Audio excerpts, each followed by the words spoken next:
Praise Lord. കർത്താവിൻ്റെ ധന്യനാമം ഈ നല്ല സമയത്ത് വാഴ്ത്തപ്പെടുമാറാകട്ടെ. ഒരു പ്രാവശ്യം കൂടെ ദൈവമുഖത്തേക്ക് നോക്കുവാൻ കർത്താവ് ഞങ്ങളുടെ ജീവിതത്തിൽ നൽകി തന്ന വിലയേറിയ അവസരത്തിനായിട്ട് സ്തോത്രം ചെയ്യുന്നു. ഈ ജോയ്സ് ടി വിയിലൂടെ കടന്നു വരുന്നതായ അനുഭവ സാക്ഷ്യങ്ങൾ കേൾവിക്കാരാകുന്ന പ്രിയപ്പെട്ടവർക്കൊക്കെ അനുഗ്രഹവുമായ ശ്വാസവുമായി തീരുന്നതോർത്ത് ദൈവത്തെ വാഴ്ത്തുന്നു. നിങ്ങളുടെ പ്രതികരണങ്ങളിലൂടെ ഞങ്ങളത് മനസ്സിലാക്കുന്നു. അനേകരി കർത്താവിനെ കാണുവാനും ദൈവമുഖത്തേക്ക് നോക്കുവാനും ഒക്കെ കർത്താവ് അവസരങ്ങളെ തരുന്നതോർത്ത് ദൈവത്തെ സ്തുതിക്കുന്നു, ദൈവത്തെ മഹത്വപ്പെടുത്തുന്നു. Praise the lord. ഇന്ന് ഈ സമയത്ത് ഞങ്ങളോടൊന്നിച്ച് ആയിരിക്കുന്ന കർത്താവിൻ്റെ വിലപ്പെട്ട ദാസൻ പാസ്റ്റർ സാബു ഫ്രം ഛത്തീസ്ഗഡ്. കർത്താവിൻ്റെ ദാസനെ യേശുക്രിസ്തുവിൻ്റെ ധന്യനാമത്തിൽ ഈ ചാനലിലേക്ക് ഞങ്ങൾ ഹാർദവമായി സ്വാഗതം ചെയ്യുന്നു. Price the Lord. Price the Lord. കർത്താവിൻ്റെ വിലപ്പെട്ട ദാസനെ എന്തൊക്കെയുണ്ട് വിശേഷങ്ങൾ? സന്തോഷമായിരിക്കുന്നു. ദൈവം ധാരാളമായി അനുഗ്രഹിക്കട്ടെ. കർത്താവിൻ്റെ ദാസനിൽ ഒരു അനുഗ്രഹിക്കപ്പെട്ടതായ ഒരു ആത്മീക സാക്ഷ്യം പ്രിയപ്പെട്ടവനുണ്ട്. ആ സാക്ഷ്യം കേൾവിക്കാരാതെ നിങ്ങൾക്ക് അനുഗ്രഹമായി തീരും, ആശ്വാസമായി തീരും. അത് പലവിധമായ പ്രതിസന്ധികളിലൂടെ കടന്നു പോകുന്ന പ്രിയപ്പെട്ടവർക്ക് ഈ സാക്ഷ്യം ഒരു പ്രചോദനത്തിന് കാരണമായി തീരും. ദയവായി ഈ സാക്ഷ്യം സ്കിപ്പ് ചെയ്യാതെ എൻ്റെ വരെ കാണുകയും ദൈവത്തെ മഹത്വപ്പെടുത്തുവാനും ദൈവമായ കർത്താവ് നമ്മെ സഹായിക്കട്ടെ. ഒരു വാക്ക് ദൈവസന്നിധിയിൽ പ്രാർത്ഥിക്കാം. സ്വർഗീയ പിതാവേ, തിരുനാമത്തിന് മഹത്വമുണ്ടാകട്ടെ. കർത്താവിൻ്റെ ദാസനെ ഞങ്ങൾക്ക് ലഭിച്ചതോർത്ത് സ്തോത്രം ചെയ്യുന്നു. പ്രിയപ്പെട്ടവരോട് കേൾക്കുവാൻ പോകുന്ന ഈ അനുഭവം അനേകർക്ക് അനുഗ്രഹമായി തീരുവാൻ സ്വർഗീയ പിതാവ് ദയ ചെയ്താട്ടെ. അതേ സിസ്റ്റത്തെ എല്ലാം ദൈവകരങ്ങൾ വയ്ക്കുന്നു, യേശുവിൻ്റെ നാമത്തിൽ തന്നെ. ആമേൻ, ആമേൻ, ആമേൻ, ആമേൻ. ഓക്കെ, ദൈവദാസനെ തുടർന്നുള്ള സമയങ്ങൾ കർത്താവിൻ്റെ ദാസൻ്റെ അനുഭവ സാക്ഷ്യങ്ങൾ കേൾവിക്കാർക്ക് അനുഗ്രഹമായി തീരട്ടെ. പ്രാർത്ഥനയോടെ നമുക്കത് ശ്രദ്ധിക്കാം. എൻ്റെ പേര് സാബു കേജയമാണ്. ഞാൻ ഇടുക്കി ജില്ലയിലെ പ്രകാശ് ഗ്രാം എന്ന് പറയുന്ന ഒരു സ്ഥലത്താണ് ജനിച്ചു വളരുവാനിടയായി തീർന്നത്. എൻ്റെ കുട്ടിക്കാലം വളരെ സങ്കടവും ദുഃഖവും ഒക്കെ തെറിഞ്ഞ ഒന്നായിരുന്നു എന്ന് ഞാൻ ഈ സമയം നിങ്ങളോട് പറയുവാൻ ആഗ്രഹിക്കുകയാണ്. എന്നാൽ ഞാൻ ജനിച്ചു വളർന്ന കുടുംബം ഒരു കമ്മ്യൂണിസ്റ്റ് കുടുംബമായിരുന്നു. കമ്മ്യൂണിസ്റ്റ് കുടുംബത്തിലെ ഒരു മൂന്നാമത്തെ തലമുറയായിരുന്നു ഞാൻ.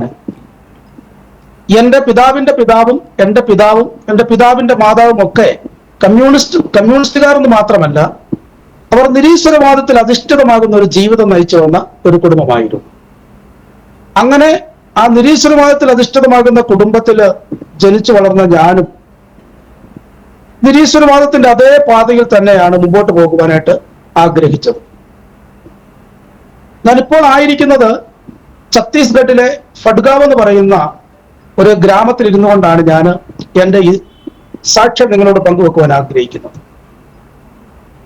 ഇന്ന് ജോയ്സ് ടി വിയിലൂടെ എൻ്റെ സാക്ഷ്യം പങ്കുവെക്കുവാൻ എനിക്ക് അവസരം നൽകി തന്ന ഈ ജോയ്സ് ടി വിയുടെ അഡ്മിനായിരിക്കുന്ന തോമസ് ജോർജ് പാസ്റ്ററിനെ ഞാൻ നന്ദിയോടെ സ്മരിക്കുന്നു. പ്രവർത്തനങ്ങളെ ഓർത്ത് പ്രാർത്ഥിക്കുന്നു. എൻ്റെ ജീവിതത്തിൽ കർത്താവാകുന്ന യേശുക്രിസ്തുവിനെ അറിയുവാനും ഒരു കമ്മ്യൂണിസ്റ്റ് അതുപോലെ തന്നെ നിരീശ്വരവാദ കുടുംബത്തിൽ നിന്നും കർത്താവിന്റെ വേലയ്ക്ക് വേണ്ടി കർത്താവിന് കൃപ തോന്നി എന്നെ വിളിച്ച് വേർതിരിച്ച സാക്ഷ്യം നിങ്ങളോട് പങ്കുവെക്കുവാൻ ഞാൻ ആഗ്രഹിക്കുകയാണ്. എൻ്റെ വൈഫിന്റെ പേര് സതി തോമസ് എന്നാണ്. എനിക്കൊരു മകനാണുള്ളത്, ഡാനിയൽ കെ സാബു. 9ാം ക്ലാസ്സിൽ പഠിച്ചുകൊണ്ടിരിക്കുന്നു. എൻ്റെ കേൾവിക്കാരായിരിക്കുന്ന വ്യക്തികളോട്, വിശ്വാസികളോട്, അതുപോലെ തന്നെ മറ്റാരെങ്കിലും ഈ സാക്ഷ്യം കേൾക്കുന്നുവെങ്കിൽ കമ്മ്യൂണിസ്റ്റുകാരൻ എന്ന് പറയുന്ന, അല്ലെങ്കിൽ കമ്മ്യൂണിസത്തിൽ അധിഷ്ഠിതമായി ജനിച്ചു വളർന്ന് നിരീശ്വരവാദത്തിൽ അധിഷ്ഠിതമായി ജീവിതം നയിച്ച ഞാൻ എന്തുകൊണ്ടാണ് ഇപ്പോൾ യേശുക്രിസ്തുവിനെ പ്രസംഗിക്കുന്ന ഒരു വ്യക്തിയായി തീരുന്നതെന്ന് ഞാൻ നിങ്ങളോട് പങ്കുവെക്കട്ടെ. എൻ്റെ ഭവനത്തിന്റെ ചുറ്റുവട്ടത്തുള്ള അനേക ഹിന്ദു കുടുംബങ്ങൾ, അതിന് നടുവിൽ ഞങ്ങൾ ഒരു നിരീശ്വരവാദ കുടുംബം മാത്രമാണ് ഉണ്ടായിരുന്നത്. അപ്പോൾ എൻ്റെ ചുറ്റുവട്ടത്തുള്ള കുടുംബങ്ങൾ എല്ലാവരും സന്ധ്യാസമയത്ത് നാമം ജപിച്ച് അവരവരുടെ ദൈവങ്ങളെയൊക്കെയും പ്രാർത്ഥിക്കുന്ന സമയത്ത്, നന്നേ കുട്ടിക്കാലത്ത് എൻ്റെ പിതാവിൻ്റെ പിതാവ് എന്നെ ഇപ്രകാരം ഒരു മേശമേൽ ഇരുത്തിയിട്ട് കമ്മ്യൂണിസ്റ്റ് ആചാര്യന്മാരുടെ കഥകൾ പറഞ്ഞ് എന്നെ വളർത്തിയതാണ്. അതുപോലെ തന്നെ മറ്റുള്ളതാകുന്ന അനേക പുസ്തകങ്ങളിലെ കഥകളും ഒക്കെ പറഞ്ഞു തരുന്ന കൂട്ടത്തില് ഏറ്റവും കൂടുതൽ അദ്ദേഹം എന്നോട് പറഞ്ഞു തന്നത് നിരീശ്വരവാദത്തിന്റെ ചരിത്രങ്ങളും കഥകളുമായിരുന്നു. ഞാൻ കുട്ടിക്കാലം മുതലേ കേട്ട് വളർന്നിരിക്കുന്നത് കാറൽ മാർക്സിന്റെ, എംഗൽസിന്റെ, ലെനിന്റെയും സ്റ്റാലിന്റെയും ഒക്കെ കഥകളാണ്. അങ്ങനെ കമ്മ്യൂണിസ്റ്റ് നേതാക്കന്മാരായിരിക്കുന്ന എല്ലാവരും ഒരു നല്ല പരിചയമുള്ള പോലെയാണ് ഞാൻ വളർന്നു വന്നത്. അങ്ങനെ പിതാവിന്റെ ഈ കമ്മ്യൂണിസ്റ്റ് കഥകളും അവരുടെ ത്യാഗങ്ങളും ഒക്കെ ഞാൻ പഠിച്ചതുകൊണ്ട് കുട്ടിക്കാലത്ത് എന്റെ ഹീറോയായി ഞാൻ കരുതിയിരുന്നത് ഭഗത് സിംഗ് എന്ന് പറയുന്ന പഞ്ചാബിൽ ജനിച്ചു വളർന്ന ഒരു വ്യക്തിയാണ്. ബ്രിട്ടീഷ് പാർലമെന്റിൽ ബോംബെറിഞ്ഞതിന്റെ ഫലമായി 21-ാമത്തെ വയസ്സിൽ ബ്രിട്ടീഷുകാർ തൂക്കിലേറ്റിയ ഭഗത് സിംഗ് ആണ് എന്റെ ഹീറോയായി ഞാൻ 25 വയസ്സ് വരെ കരുതിയിരുന്നത്. എന്നാൽ അപ്രകാരം ജനിച്ചു വളർന്ന എന്റെ കുടുംബത്തിൽ അനേക കഷ്ടതയിലൂടെ, പ്രയാസങ്ങളിലൂടെ ഒക്കെ കടന്നു പോകുന്ന ഒരു അവസ്ഥ ഉണ്ടായിട്ടുണ്ട്. പക്ഷേ ഞങ്ങൾ ആരും ദൈവത്തെ അന്വേഷിക്കുവാനോ ദൈവത്തിന്റെ വഴികളിൽ നടക്കുവാനോ ഒന്നും ഞങ്ങൾ അന്വേഷിച്ചിട്ടുമില്ല. അത് പറയുന്നവരെ നഖശിഖാന്തം എതിർക്കുന്ന ഒരു കുടുംബത്തിലാണ് ഞാൻ ജനിച്ചു വളർന്നത്. അപ്പോൾ കുട്ടിക്കാലം മുതൽ കമ്മ്യൂണിസത്തോടുള്ളൊരു ഒരാവേശവും ആ കമ്മ്യൂണിസ്റ്റ് പാർട്ടിയോടുള്ള ഒരു സ്നേഹമൊക്കെ കൊണ്ട് 9-ാമത്തെ വയസ്സിലാണ് ഞാൻ ആദ്യമായി ഈ പ്രസ്ഥാനത്തിലേക്ക്, കമ്മ്യൂണിസത്തിലേക്ക് ഞാനും ഇറങ്ങി വരികയാണ്. PBS പുരോഗമന ബാലസംഘം എന്ന് പറയുന്ന കുട്ടികളുടെ ഒരു സംഘടന ഉണ്ടായിരുന്നു. അതിലൂടെയാണ് ഞാൻ ഈ കമ്മ്യൂണിസത്തിലേക്ക് രംഗപ്രവേശനം ചെയ്യുന്നത്. 9 വയസ്സ് മുതൽ എനിക്ക് വീട്ടിൽ നിന്ന് പുറത്തു പോകുവാനും അതുപോലെ തന്നെ വൈകുന്നേരം 7 മണിയോടെ ഭവനത്തിലേക്ക് വരാനുള്ള അനുവാദം ഉണ്ടായിരുന്ന ഒരു കുടുംബത്തിലാണ് ഞാൻ ജനിച്ചു വളർന്നത്. അങ്ങനെ ഞങ്ങൾ ജനിച്ചു വളർന്നു. ആ കമ്മ്യൂണിസ്റ്റ് അധിഷ്ഠിതമായ ജീവിതമൊക്കെ നയിച്ചു വരുന്ന സമയങ്ങളിൽ കർത്താവാകുന്ന യേശുക്രിസ്തു ആരെന്നോ ഇല്ലെങ്കിൽ ദൈവവചനം എന്താണെന്നോ ദൈവത്തെ പറ്റിയുള്ള കാര്യങ്ങളൊന്നും തന്നെ നമ്മൾ ശ്രവിക്കുവാനോ മനസ്സിലാക്കുവാനോ ആഗ്രഹിച്ചിരുന്നില്ല എന്നുള്ളതാണ്. എന്നാൽ ഇന്ന് ഞാനിവിടെ ഇരിക്കുമ്പോൾ എനിക്ക് പറയുവാനുള്ളത്, നമ്മുടെയൊക്കെ ജീവിതത്തിൽ നമ്മൾ കർത്താവിനെ അറിയുന്നതിന് മുമ്പ്, കർത്താവിനെ സ്വീകരിക്കുന്നതിന് മുമ്പ് തന്നെ, ലോകസ്ഥാപനത്തിന് മുമ്പേ നമ്മളെ വിളിച്ച ഒരു വിളി നമ്മുടെ മുകളിൽ കിടക്കുന്നത് കൊണ്ട്, നമ്മുടെ ജീവിതത്തിലുള്ളത് കൊണ്ട്, നാം ദൈവത്തെ അറിയാതിരിക്കുമ്പോൾ തന്നെ ദൈവത്തിന്റെ ഒരു കരുതലും സ്നേഹവും ഒക്കെ നമ്മളോടുകൂടെ ഉണ്ടായിരിക്കുമെന്നുള്ളത് ഞാനിപ്പോൾ ഓർപ്പിക്കുവാൻ ആഗ്രഹിക്കുകയാണ്. അങ്ങനെ ഒരു കമ്മ്യൂണിസ്റ്റ് കുടുംബത്തിൽ ജനിച്ചു വളർന്നതിന്റെ ഫലമായി ആ ഒരു സ്വാതന്ത്ര്യത്തോടെ എല്ലാം വളർന്നു വരികയായിരുന്നു ഞാൻ. അപ്പോൾ എന്റെ പിതാവ്, എന്റെ പിതാവിന്റെ പിതാവ്, എന്റെ പിതാവിന്റെ മാതാവ്, എന്റെ ജ്യേഷ്ഠൻ, ഞാൻ എല്ലാവരും കമ്മ്യൂണിസ്റ്റിൽ അധിഷ്ഠിതമാകുന്ന ജീവിതവും നിരീശ്വരവാദത്തിന് വേണ്ടി നിലകൊണ്ട വ്യക്തികളുമായിരുന്നു. എന്റെ പിതാവ് ഒരു നല്ല ആർട്ടിസ്റ്റ് ആയിരുന്നു, നല്ലൊരു കലാകാരനായിരുന്നു. അതുപോലെ തന്നെ പാട്ടുകൾ എഴുതുക, സംവിധാനം ചെയ്യുക, നാടകങ്ങൾ എഴുതുക, സംവിധാനം ചെയ്യുക, അഭിനയിക്കുക, അങ്ങനെ അദ്ദേഹം അനേക കഴിവുകളുള്ള ഒരു വ്യക്തിയായിരുന്നു. അദ്ദേഹം 1985 ബോംബെ എന്ന് പറയുന്ന സ്ഥലത്തേക്ക് നീഗ്രോ ബിയർ കമ്പനിയോട് അഡ്വർടൈസ് ചെയ്യുന്നതിന് വേണ്ടി അദ്ദേഹം അവിടേക്ക് കടന്നു പോവുകയാണ്. അങ്ങനെ ഞാനും എന്റെ പിതാവിന്റെ പിതാവും എന്റെ പിതാവിന്റെ മാതാവും, എന്റെ ജ്യേഷ്ഠൻ അമ്മയുടെ വീട്ടിൽ നിന്ന് പഠിക്കുന്നു, എന്റെ അനുജൻ അമ്മയുടെ വീട്ടിലാണ്. എന്റെ അമ്മയും ഞാനും പിതാവിന്റെ മാതാവും പിതാവിന്റെ പിതാവും ഒക്കെ ഉള്ളൊരു ആ കുടുംബത്തിൽ ഞാൻ ഇങ്ങനെ വളർന്നു വന്നു. എന്നാൽ ഞാൻ എന്തുകൊണ്ടാണ് ഇന്ന് ഇവിടെ ഇരുന്നു കൊണ്ട് ഈ കർത്താവിന്റെ സാക്ഷ്യം പറയുന്നത്, അല്ലെങ്കിൽ കർത്താവാകുന്ന യേശു ജീവിക്കുന്നു എന്ന് പറയുന്നത്? ഞങ്ങളുടെ ജീവിതത്തില് ഒരു വലിയ സംഭവം നടക്കുകയാണ്. 1997 എന്റെ പിതാവ് 2-3 വർഷക്കാലം ബോംബെയിലെ ആ ജോലിയൊക്കെ കഴിഞ്ഞ് അദ്ദേഹം കേരളത്തിലേക്ക് മടങ്ങി വന്നു. അദ്ദേഹം മടങ്ങി വരുമ്പോൾ ഈ ബോംബെയിൽ ചെറുപ്രായത്തിൽ ചെന്നതുകൊണ്ട് അദ്ദേഹത്തിന് ബോംബെയിലെ ആ കാലഘട്ടങ്ങളിൽ ബോംബെയിലെ സ്ഥിതിയൊക്കെ നമുക്കറിയാവുന്നതാണ്. ഒരു യൗവനക്കാരനാകുന്ന വ്യക്തി ബോംബെയിലൊക്കെ ചെന്ന് കഴിഞ്ഞാൽ ഏതെല്ലാം മാർഗങ്ങളിൽ അദ്ദേഹം സഞ്ചരിക്കുമെന്നൊക്കെ നമുക്കറിയാം. അപ്രകാരം അദ്ദേഹം മടങ്ങി വന്നു. അദ്ദേഹം ഒരു മദ്യപാനിയായി മാറുന്നു. അങ്ങനെ കുടുംബത്തിൽ യാതൊരു സമാധാനമില്ലാത്തൊരു അന്തരീക്ഷത്തിലേക്ക് കടന്നു പോവുകയാണ്. അപ്പോഴും ഈ പ്രതികൂലങ്ങളും പ്രതിസന്ധികളും, കുടുംബത്തിലുള്ളതാകുന്ന മദ്യപാനം, അതുപോലെ അസമാധാനത്തിന്റെ സമയങ്ങളിലൊന്നും ഞങ്ങളൊരു ദൈവത്തെ അന്വേഷിക്കുവാനോ ദൈവത്തിന്റെ പിന്നാലെ പോകുവാനോ ഒന്നും ഞങ്ങൾ തയ്യാറായിരുന്നില്ല. എന്നാൽ അങ്ങനെ ഇരിക്കുന്ന സമയത്ത് എന്റെ പിതാവിന്റെ പിതാവും പിതാവിന്റെ മാതാവും പിതാവും ഒക്കെ എപ്പോഴും ഇടയ്ക്കിടയ്ക്ക് പറയുന്ന ഒരു കാര്യമാണ്, ഞങ്ങൾ ആരെങ്കിലും മരിച്ചു കഴിഞ്ഞാൽ ഞങ്ങളുടെ ശവശരീരങ്ങൾ ഒരിക്കലും ഒരു ആചാരപ്രകാരം അടക്കം ചെയ്യരുത്. ഒരു ഹിന്ദുവിന്റെയോ മുസ്ലിമിന്റെയോ ക്രിസ്ത്യന്റെയോ ആചാരപ്രകാരം ഒരിക്കലും ഞങ്ങളെ അടക്കം ചെയ്യരുത്. പാർട്ടിയുടെ ഒരു പതാക പുതപ്പിച്ചതിന് ശേഷം ഞങ്ങളുടെ മൃതശരീരങ്ങളെ ഞങ്ങളുടെ പറമ്പിൽ തന്നെ, വീടിന്റെ ആ പരിസരത്ത് തന്നെ മറവ് ചെയ്യണമെന്നാണ് അവര് എപ്പോഴും പറയാറുണ്ടായിരുന്നത്. എൻ്റെ പിതാവിന്റെ പിതാവിനെയും എൻ്റെ പിതാവിന്റെ മാതാവിനെ എൻ്റെ പിതാവിനെ എല്ലാം അപ്രകാരം പാർട്ടിയുടെ കൊടി പുതപ്പിച്ച് ഒരു ആചാരവും ഇല്ലാതെ പറമ്പിലാണ് അടക്കിയിരിക്കുന്നത്. എന്നാൽ 1997 നടക്കുന്ന ഒരു സംഭവമാണ് എന്നെ കർത്താവിലേക്ക് കൊണ്ടുവരുന്നത്. മറ്റൊന്നുമായിരുന്നില്ല, നിരീശ്വരവാദിയും കമ്മ്യൂണിസ്റ്റുകാരനും ഒക്കെ ആയിരുന്ന എൻ്റെ പിതാവ് ആത്മഹത്യ ചെയ്യുകയാണ് ചെയ്യുന്നത്. അദ്ദേഹത്തിന് വിഷാദം എന്ന് പറയുന്ന ഒരു രോഗത്തിന് അടിമയായി തീരുകയും അങ്ങനെ ആ വിഷാദ രോഗം അദ്ദേഹത്തെ ബാധിച്ചത് മുഖാന്തരം അദ്ദേഹത്തിന് ജോലി ചെയ്യുവാൻ കഴിയാതെ, അദ്ദേഹത്തിന് ഉറങ്ങാൻ കഴിയാതെ, അദ്ദേഹത്തിന് സമാധാനമില്ലാത്ത കുറച്ച് ദിവസങ്ങൾ ഞങ്ങളുടെ ജീവിതത്തിൽ എനിക്ക് കാണുവാനിടയായി തീർന്നു. അങ്ങനെ അദ്ദേഹം ഈ വിഷാദ രോഗത്തിന് അടിമയായി. എനിക്ക് തോന്നുന്നു അദ്ദേഹം കാലങ്ങളായിട്ട് അപ്രകാരമുള്ള ഒരു അവസ്ഥയിലായിരുന്നു.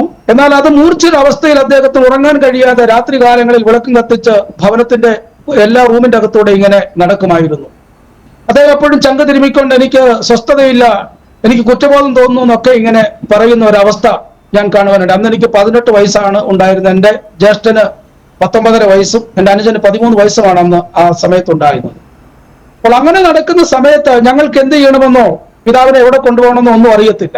2-3 ദിവസക്കാലം പിതാവ് ഇങ്ങനെ മുറിക്കകത്തോടെല്ലാം നടന്നു. ഒരു 4 ദിവസം കഴിഞ്ഞപ്പോൾ എൻ്റെ പിതാവ് എൻ്റെ മാതാവിനെയും കൂട്ടിക്കൊണ്ട് എൻ്റെ പിതാവിന്റെ മാതാവിന്റെ അനുജത്ത് താമസിക്കുന്ന രാമക്കൽമഠം എന്ന് പറയുന്ന സ്ഥലത്തേക്ക് നേരം വെളുത്ത 5 മണിയായപ്പോൾ കടന്നു പോവുകയാണ്. അതായത് ജൂൺ മാസം 17-ാം തീയതി രാവിലെ എൻ്റെ പിതാവ് കടന്നു പോവുകയാണ് 1997. അപ്പോൾ ഞാൻ അന്ന് 10-18 വയസ്സുകൊണ്ട് ഞാൻ ഭവനത്തിൽ ഒറ്റയ്ക്കായി. എൻ്റെ പിതാവും മാതാവും കൂടെ ഈ രാമക്കൽമഠത്തിലേക്ക് കടന്നുപോയി. ഞാൻ വൈകുന്നേരം ആയപ്പോൾ എല്ലാ ദിവസവും ഉള്ളതുപോലെ തന്നെ കൂട്ടുകാരോടൊപ്പം ക്രിക്കറ്റ് കളിക്കുന്നതിന് തൂക്കുവാരം എന്ന് പറയുന്ന സ്ഥലത്തേക്ക് പോവുകയും ചെയ്തു. അപ്പോൾ ഞാൻ എൻ്റെ പിതാവിനെ പറ്റി വളരെയധികം ഭാരമുണ്ട്. എനിക്ക് എപ്രകാരമാണ് എൻ്റെ പിതാവിന്റെ അവസ്ഥയെന്ന് എനിക്കറിയില്ല. അദ്ദേഹം എൻ്റെ കുഞ്ഞമ്മയുടെ വീട്ടിലേക്ക് പോയി, എൻ്റെ അച്ഛൻ്റെ കുഞ്ഞമ്മയുടെ വീട്ടിലേക്ക് പോയത് അവിടുന്ന് മെഡിക്കൽ കോളേജിൽ പോകുന്നതിന് വേണ്ടിയാണ് പോയത്. പക്ഷെ അന്ന് അവിടെ ചെന്നു കാര്യങ്ങളെല്ലാം തീരുമാനിച്ചു. പിറ്റേന്ന് പോകുന്നതിനുള്ള ക്രമീകരണങ്ങളെയൊക്കെ ചെയ്തു എന്നാണ് അവർ പിന്നീട് പറഞ്ഞത്. ഞാനൊരു 5 മണിയായപ്പോൾ തൂക്കുവാലം എന്ന് പറയുന്ന സ്ഥലത്തേക്ക് എൻ്റെ കൂട്ടുകാരോടൊപ്പം ക്രിക്കറ്റ് കളിക്കാൻ കടന്നുപോയി. അങ്ങനെ ഞാൻ ക്രിക്കറ്റ് കളിച്ചുകൊണ്ടിരിക്കുമ്പോൾ ഒരു സംഭവം നടക്കുന്നുണ്ട്. ഈ ക്രിക്കറ്റിന്റെ ബോൾ വന്ന് എൻ്റെ ചങ്കിന് ക്രിക്കറ്റിന്റെ ബോൾ തട്ടി എനിക്ക് വലിയൊരു പ്രയാസം ഉണ്ടായി. അപ്പോൾ തന്നെ ക്രിക്കറ്റ് കളി നിർത്തിയിട്ട് ഞങ്ങളെല്ലാവരും തിരിച്ചു പോരുന്നു. ഞാൻ ഏകദേശം എൻ്റെ വീടിനോട് അടുക്കാറായപ്പോൾ ഒരു ജീപ്പ് പുറകിൽ നിന്ന് പാഞ്ഞു വരുന്നുണ്ട്. ജീപ്പ് പുറകിൽ നിന്ന് പാഞ്ഞു വന്ന് എൻ്റെ അടുക്കൽ കൊണ്ട് ചവിട്ടി നിർത്തിയിട്ട് എന്നോട് പറഞ്ഞ് കയറാൻ പറഞ്ഞു. ഞാൻ ചോദിച്ചു എന്നാ പറ്റിയെന്ന് ചോദിച്ചു. അപ്പൊ ചാച്ചന് നിന്നെ കാണണമെന്ന് പറഞ്ഞ് കരയുകയാണ് എന്ന് പറഞ്ഞു. അപ്പൊ ഞാനും അത് വിശ്വസിച്ചു. കാരണം രാവിലെ പിതാവ് തലേന്ന് രാത്രിയും ഒത്തിരി കരഞ്ഞിരുന്നു. പിറ്റേന്നും പിന്നെ അദ്ദേഹം കരഞ്ഞുകൊണ്ടാണ് ചോറ്റുപാറയിലേക്ക് പോയത്. അപ്പം അദ്ദേഹം കരഞ്ഞു എന്ന് പറഞ്ഞപ്പോൾ എനിക്ക് വിശ്വസനീയമായി. ഞാൻ ആ ജീപ്പിൽ കയറി ഇരുന്ന് പോയി. എൻ്റെ അച്ഛൻ്റെ കുഞ്ഞമ്മയുടെ വീടിനടുത്ത് എത്തിയപ്പോഴാണ് അറിയുന്നത് എൻ്റെ പിതാവ് തൂങ്ങി മരിച്ചു. അപ്പോൾ എൻ്റെ കൂടെ ഇരുന്ന മോഹൻ എന്ന് പറയുന്ന വ്യക്തി എന്നോട് പറഞ്ഞു, സാബു ഒന്നും പിന്നെ ബഹളമൊന്നും ഉണ്ടാക്കരുത്, പിതാവ് മരിച്ചുപോയി എന്ന് പറഞ്ഞു. ഞാനും പിന്നെ ഉച്ചത്തിൽ കരയുവാനിടയായി. അങ്ങനെ ആ പിതാവിന്റെ മരണം അതിനുശേഷം അതിന്റെ പിറ്റേന്ന് തന്നെ പിന്നെ പിതാവിന്റെ പോസ്റ്റ്മോർട്ടം കഴിഞ്ഞ് ഭവനത്തിൽ കൊണ്ടുവന്ന് അടക്കുവാനിടയായി തീർന്നു. എന്നാൽ ഈ പിതാവിനെ അടക്കിയതിന് ശേഷം എല്ലാവരും പിരിഞ്ഞുപോയി. എൻ്റെ മാതാവ് ഒരു വികലാംഗിയാണ്, 3-ാം വയസ്സിൽ പോളിയോ വന്നതാണ്. അതുകൊണ്ട് എൻ്റെ മാതാവിന് അങ്ങനെ ജോലി ചെയ്യാനൊന്നും കഴിയത്തില്ല. എൻ്റെ പിതാവിന്റെ ഒരു വലിയ മഹാമനസ്കതയാണ്, ഒരു കമ്മ്യൂണിസ്റ്റ് മനോഭാവം ഇല്ലെങ്കിൽ നിരീശ്വര മനോഭാവം ഭാവമൊക്കെയാണ് എൻ്റെ മാതാവിന് വിവാഹം കഴിക്കുവാനിടയാക്കി തീർന്നത്. പക്ഷെ അങ്ങനെ ഇരിക്കുന്ന സാഹചര്യത്തിൽ എൻ്റെ മാതാവ് ഞങ്ങളെയൊക്കെ ചേർത്ത് പിടിച്ചുകൊണ്ട്, 3 മക്കളാണ്, 3 പേരെ ചേർത്ത് പിടിച്ചുകൊണ്ട് ഞങ്ങൾക്ക് ചെറിയ കടമൊക്കെ ഉണ്ട്, ഒരു 10-15,000 രൂപ. അപ്പം ഞങ്ങളെ ചേർത്ത് പിടിച്ചുകൊണ്ട് പറഞ്ഞു, ഇനി നമുക്ക് ആരാണുള്ളത്, നമ്മളെ ആരാണ് ഇത് നോക്കുന്നത്, കാരണം അമ്മയ്ക്ക് ജോലിക്ക് പോകാൻ കഴിയില്ല, ഞങ്ങളൊക്കെ 18-19 വയസ്സ് മാത്രമേ ഉള്ളൂ. അങ്ങനെ ഇരിക്കുന്നൊരു സമയമാണ്. അപ്പോൾ ഞങ്ങൾക്കും എന്ത് ചെയ്യണമെന്ന തരത്തിൽ ഇരുട്ടിലേക്ക് നോക്കുന്ന ഒരു അവസ്ഥയിലാണ് ഞങ്ങളുടെ ജീവിതവും. എന്നാൽ ആ ദിവസങ്ങളൊക്കെ കഴിഞ്ഞു പോയി. ഞങ്ങൾ വീണ്ടും സാധാരണ ജീവിതത്തിലേക്ക് കടന്നു വരികയാണ്. എന്നാൽ ഈ പിതാവ് മരിച്ചതിന്റെ ചില ദുഃഖങ്ങളും ചില പ്രയാസങ്ങളും ഒക്കെ പ്രിയ മാതാവ് രാത്രികാലങ്ങൾ ഉറങ്ങുമ്പോൾ പ്രിയ മാതാവിനെ ഡിസ്റ്റർബ് ചെയ്യുവാനിടയായി തീർന്നു. ഒരു 6 മാസം കഴിഞ്ഞപ്പോൾ ഞാൻ എൻ്റെ മാതാവിനെ കൊണ്ടുവന്ന് ഞങ്ങളുടെ അടുത്തുള്ള സെന്റ് ജോസഫ് കത്തോലിക് പള്ളിയിലെ ഒരു പുരോഹിതനെ ചെന്ന് കണ്ടിട്ട്, ഫാദർ പയസ് തെക്കേവയൽ എന്ന് പറയും, അദ്ദേഹത്തെ ചെന്ന് കണ്ടിട്ട് ഞാൻ പറഞ്ഞു, എൻ്റെ മാതാവിന് ഇതുപോലെ ചില അസ്വസ്ഥതകളുണ്ട്, മാതാവിന് ഈ പള്ളിയിൽ ഒരു അംഗമാകണമെന്നൊരു ആഗ്രഹം ഉണ്ടെന്ന് പറഞ്ഞു. അപ്പോൾ എന്നോട് ചോദിച്ചു അങ്ങനെയാണ്. അപ്പോൾ ഞാൻ വരാം. അപ്പൊ എനിക്ക് വലിയ വിശ്വാസമൊന്നുമില്ല, പ്രിയ മാതാവിന്റെ അവസ്ഥ കാരണം എവിടെ പോകണമെന്ന് അറിയത്തില്ലാതെയാണ് ഞാൻ ഈ മാതാവിനെ കൊണ്ട് കത്തോലിക്ക പള്ളിയിൽ അവിടെ ഒരു മെമ്പർഷിപ്പ് എടുത്ത് അവിടെ ചേർക്കുന്നത്. അങ്ങനെ മാതാവ് പള്ളിയിൽ പോകും, ഇടയ്ക്കൊക്കെ വല്ലോ പെരുന്നാളൊക്കെ വരുമ്പോൾ ഞാനും പള്ളിയിൽ പോകും. എന്റെ ജ്യേഷ്ഠനും അനുജനും ആരും പള്ളിയിൽ പോകുവാൻ തയ്യാറായില്ല. അങ്ങനെ പിതാവ് മരിച്ചു. കുറച്ച് ദിവസങ്ങളെല്ലാം കഴിഞ്ഞു പോയി. അടുത്ത ഒരു വർഷക്കാലമായി. അപ്പോൾ എന്റെ പിതാവ് ഈ മരിക്കുന്ന സമയത്ത് ചെയ്ത ചില ചില ഭാവപ്രകടനങ്ങൾ, ഇതൊക്കെ എന്റെ മനസ്സിൽ ഇങ്ങനെ വല്ലാത്ത അങ്ങി നിൽക്കുന്നുണ്ടായിരുന്നു.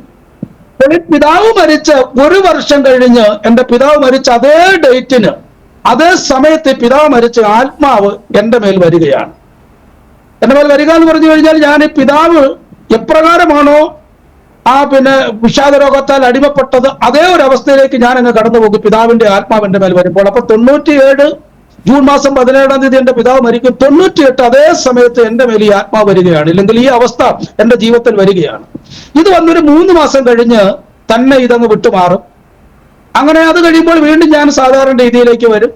98-ലും 99-ലും ഇതേ സമയത്ത് തന്നെ, ഇതേ ദിവസം തന്നെ എന്റെ ജീവിതത്തിൽ ഈ ഡിസ്റ്റർബൻസ്, ഇല്ലെങ്കിൽ ഈ വിഷാദരോഗം എന്നെ ബാധിക്കുകയാണ്, ഇല്ലെങ്കിൽ ആത്മാവ് എന്നെ ബാധിക്കുകയാണ് ചെയ്യുന്നത്.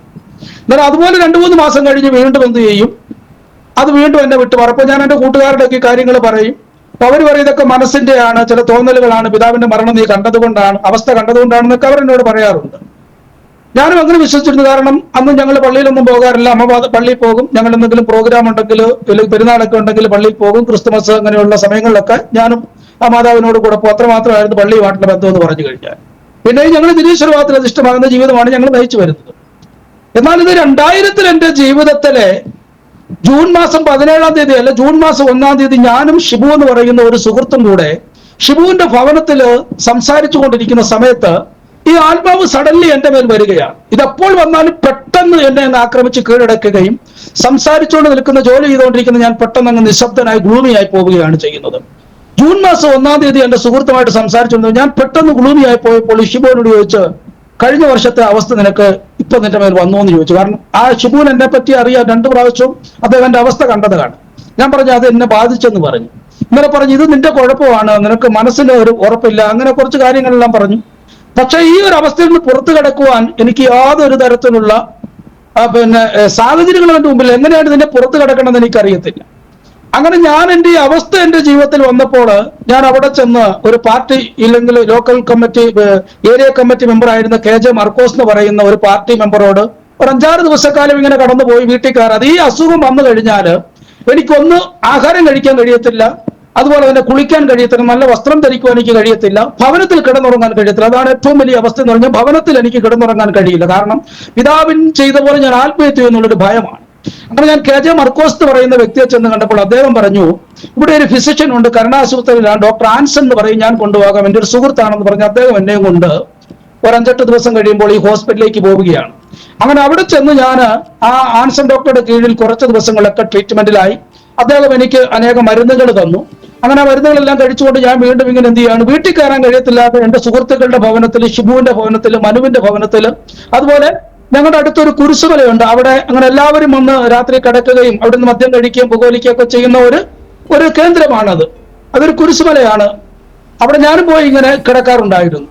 അങ്ങനെ കുറച്ച് ദിവസങ്ങളെല്ലാം കഴിഞ്ഞ് ഏകദേശം 11 ദിവസം കഴിഞ്ഞപ്പോൾ എന്റെ അവസ്ഥ വളരെ മോശമാകുന്ന ഒരു അവസ്ഥയിലേക്ക് കടന്നു വരികയാണ്. അപ്പൊ എനിക്ക് മനസ്സിലായി, എനിക്ക് രോഗം വളരെ മൂർച്ഛിച്ചുകൊണ്ടിരിക്കുകയാണ്. ഞാൻ വീണ്ടും ചെന്ന് ഈ ഷിബുവിനോട് പറഞ്ഞ് എന്റെ രോഗം മൂർച്ഛിക്കുകയാണ്, അതുകൊണ്ട് എന്തെങ്കിലും ചെയ്യണമെന്ന് പറഞ്ഞപ്പോൾ ചോദിച്ചു, മരുന്ന് കഴിച്ചിട്ടൊന്നും ഇതിന് മാറ്റമില്ല. ഞാൻ പറഞ്ഞു, ഒരു മാറ്റമില്ല. പിന്നെയും ഞാൻ ഷിബുവിനോട് പറഞ്ഞു, ഞാൻ എന്ത് ചെയ്യാണ്, എനിക്ക് യാതൊരു ഐഡിയയും കിട്ടുന്നില്ല. അങ്ങനെ വീണ്ടും ഞാൻ ഈ മർക്കോസ് എന്ന് പറയുന്ന ആളെ ചെന്ന് കണ്ടു. അദ്ദേഹം വീണ്ടും എന്നെ ആൻസൺ ഡോക്ടറെ അടുത്ത് കൊണ്ടുപോയി. അപ്പോഴത്തേക്ക് എനിക്ക് ഉറങ്ങാൻ വല്ലാത്തൊരവസ്ഥയിലേക്ക് വന്നു.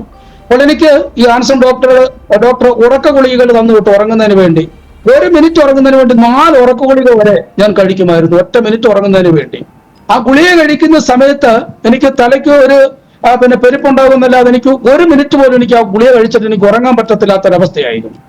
അങ്ങനെ 11 ദിവസം കഴിഞ്ഞു. പിന്നീട് അനേക ദിവസങ്ങൾ ഇങ്ങനെ കടന്നുപോയി. 21-ാമത്തെ ദിവസം ആകുമ്പോഴത്തേക്കും എന്റെ ഞരമ്പുകളൊക്കെ ശരീരത്തു നിന്ന് വലിഞ്ഞ് താഴേക്ക് പോകുന്നൊരവസ്ഥ ഉണ്ടായി. 11 ദിവസം മുതൽ അത് പയ്യെ താഴേക്ക് പോയി.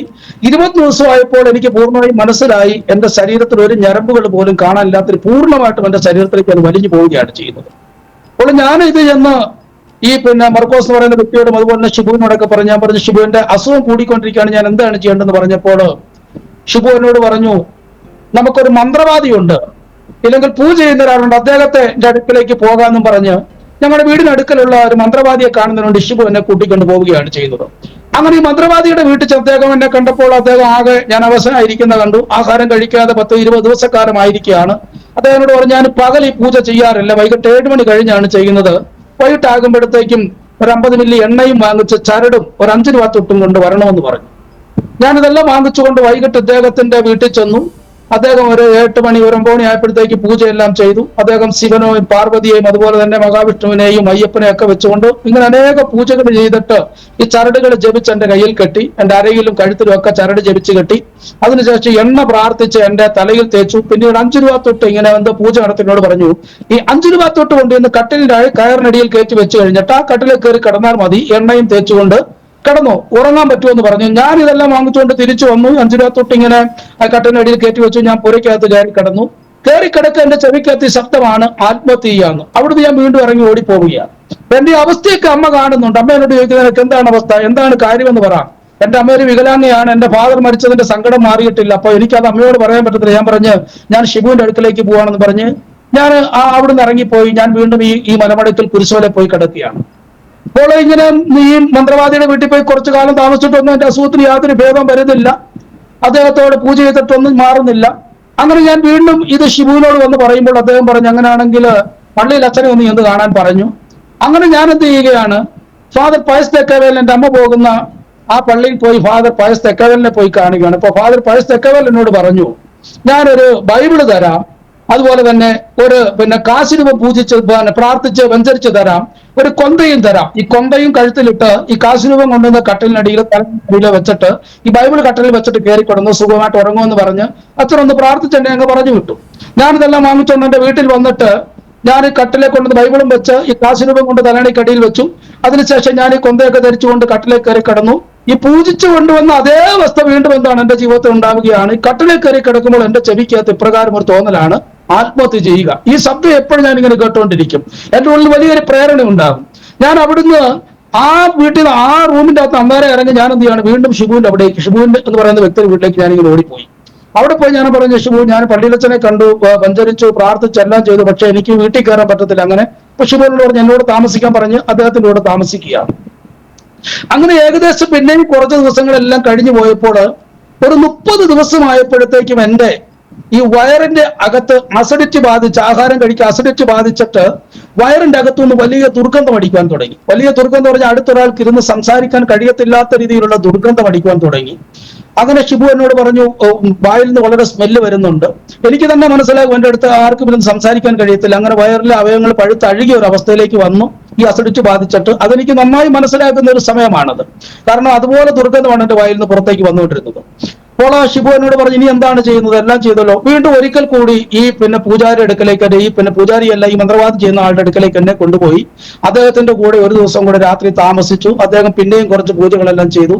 എന്നാൽ അദ്ദേഹം പറഞ്ഞു, ഇത് മാറിക്കോളും, കുഴപ്പമില്ല, ഞാൻ പറയുന്ന പൂജകളും മന്ത്രങ്ങളും ഒക്കെ ചെയ്താൽ മതി എന്ന് പറഞ്ഞ് അദ്ദേഹം എന്നെ വീണ്ടും വീട്ടിലേക്ക് പറഞ്ഞു വിടുകയാണ്.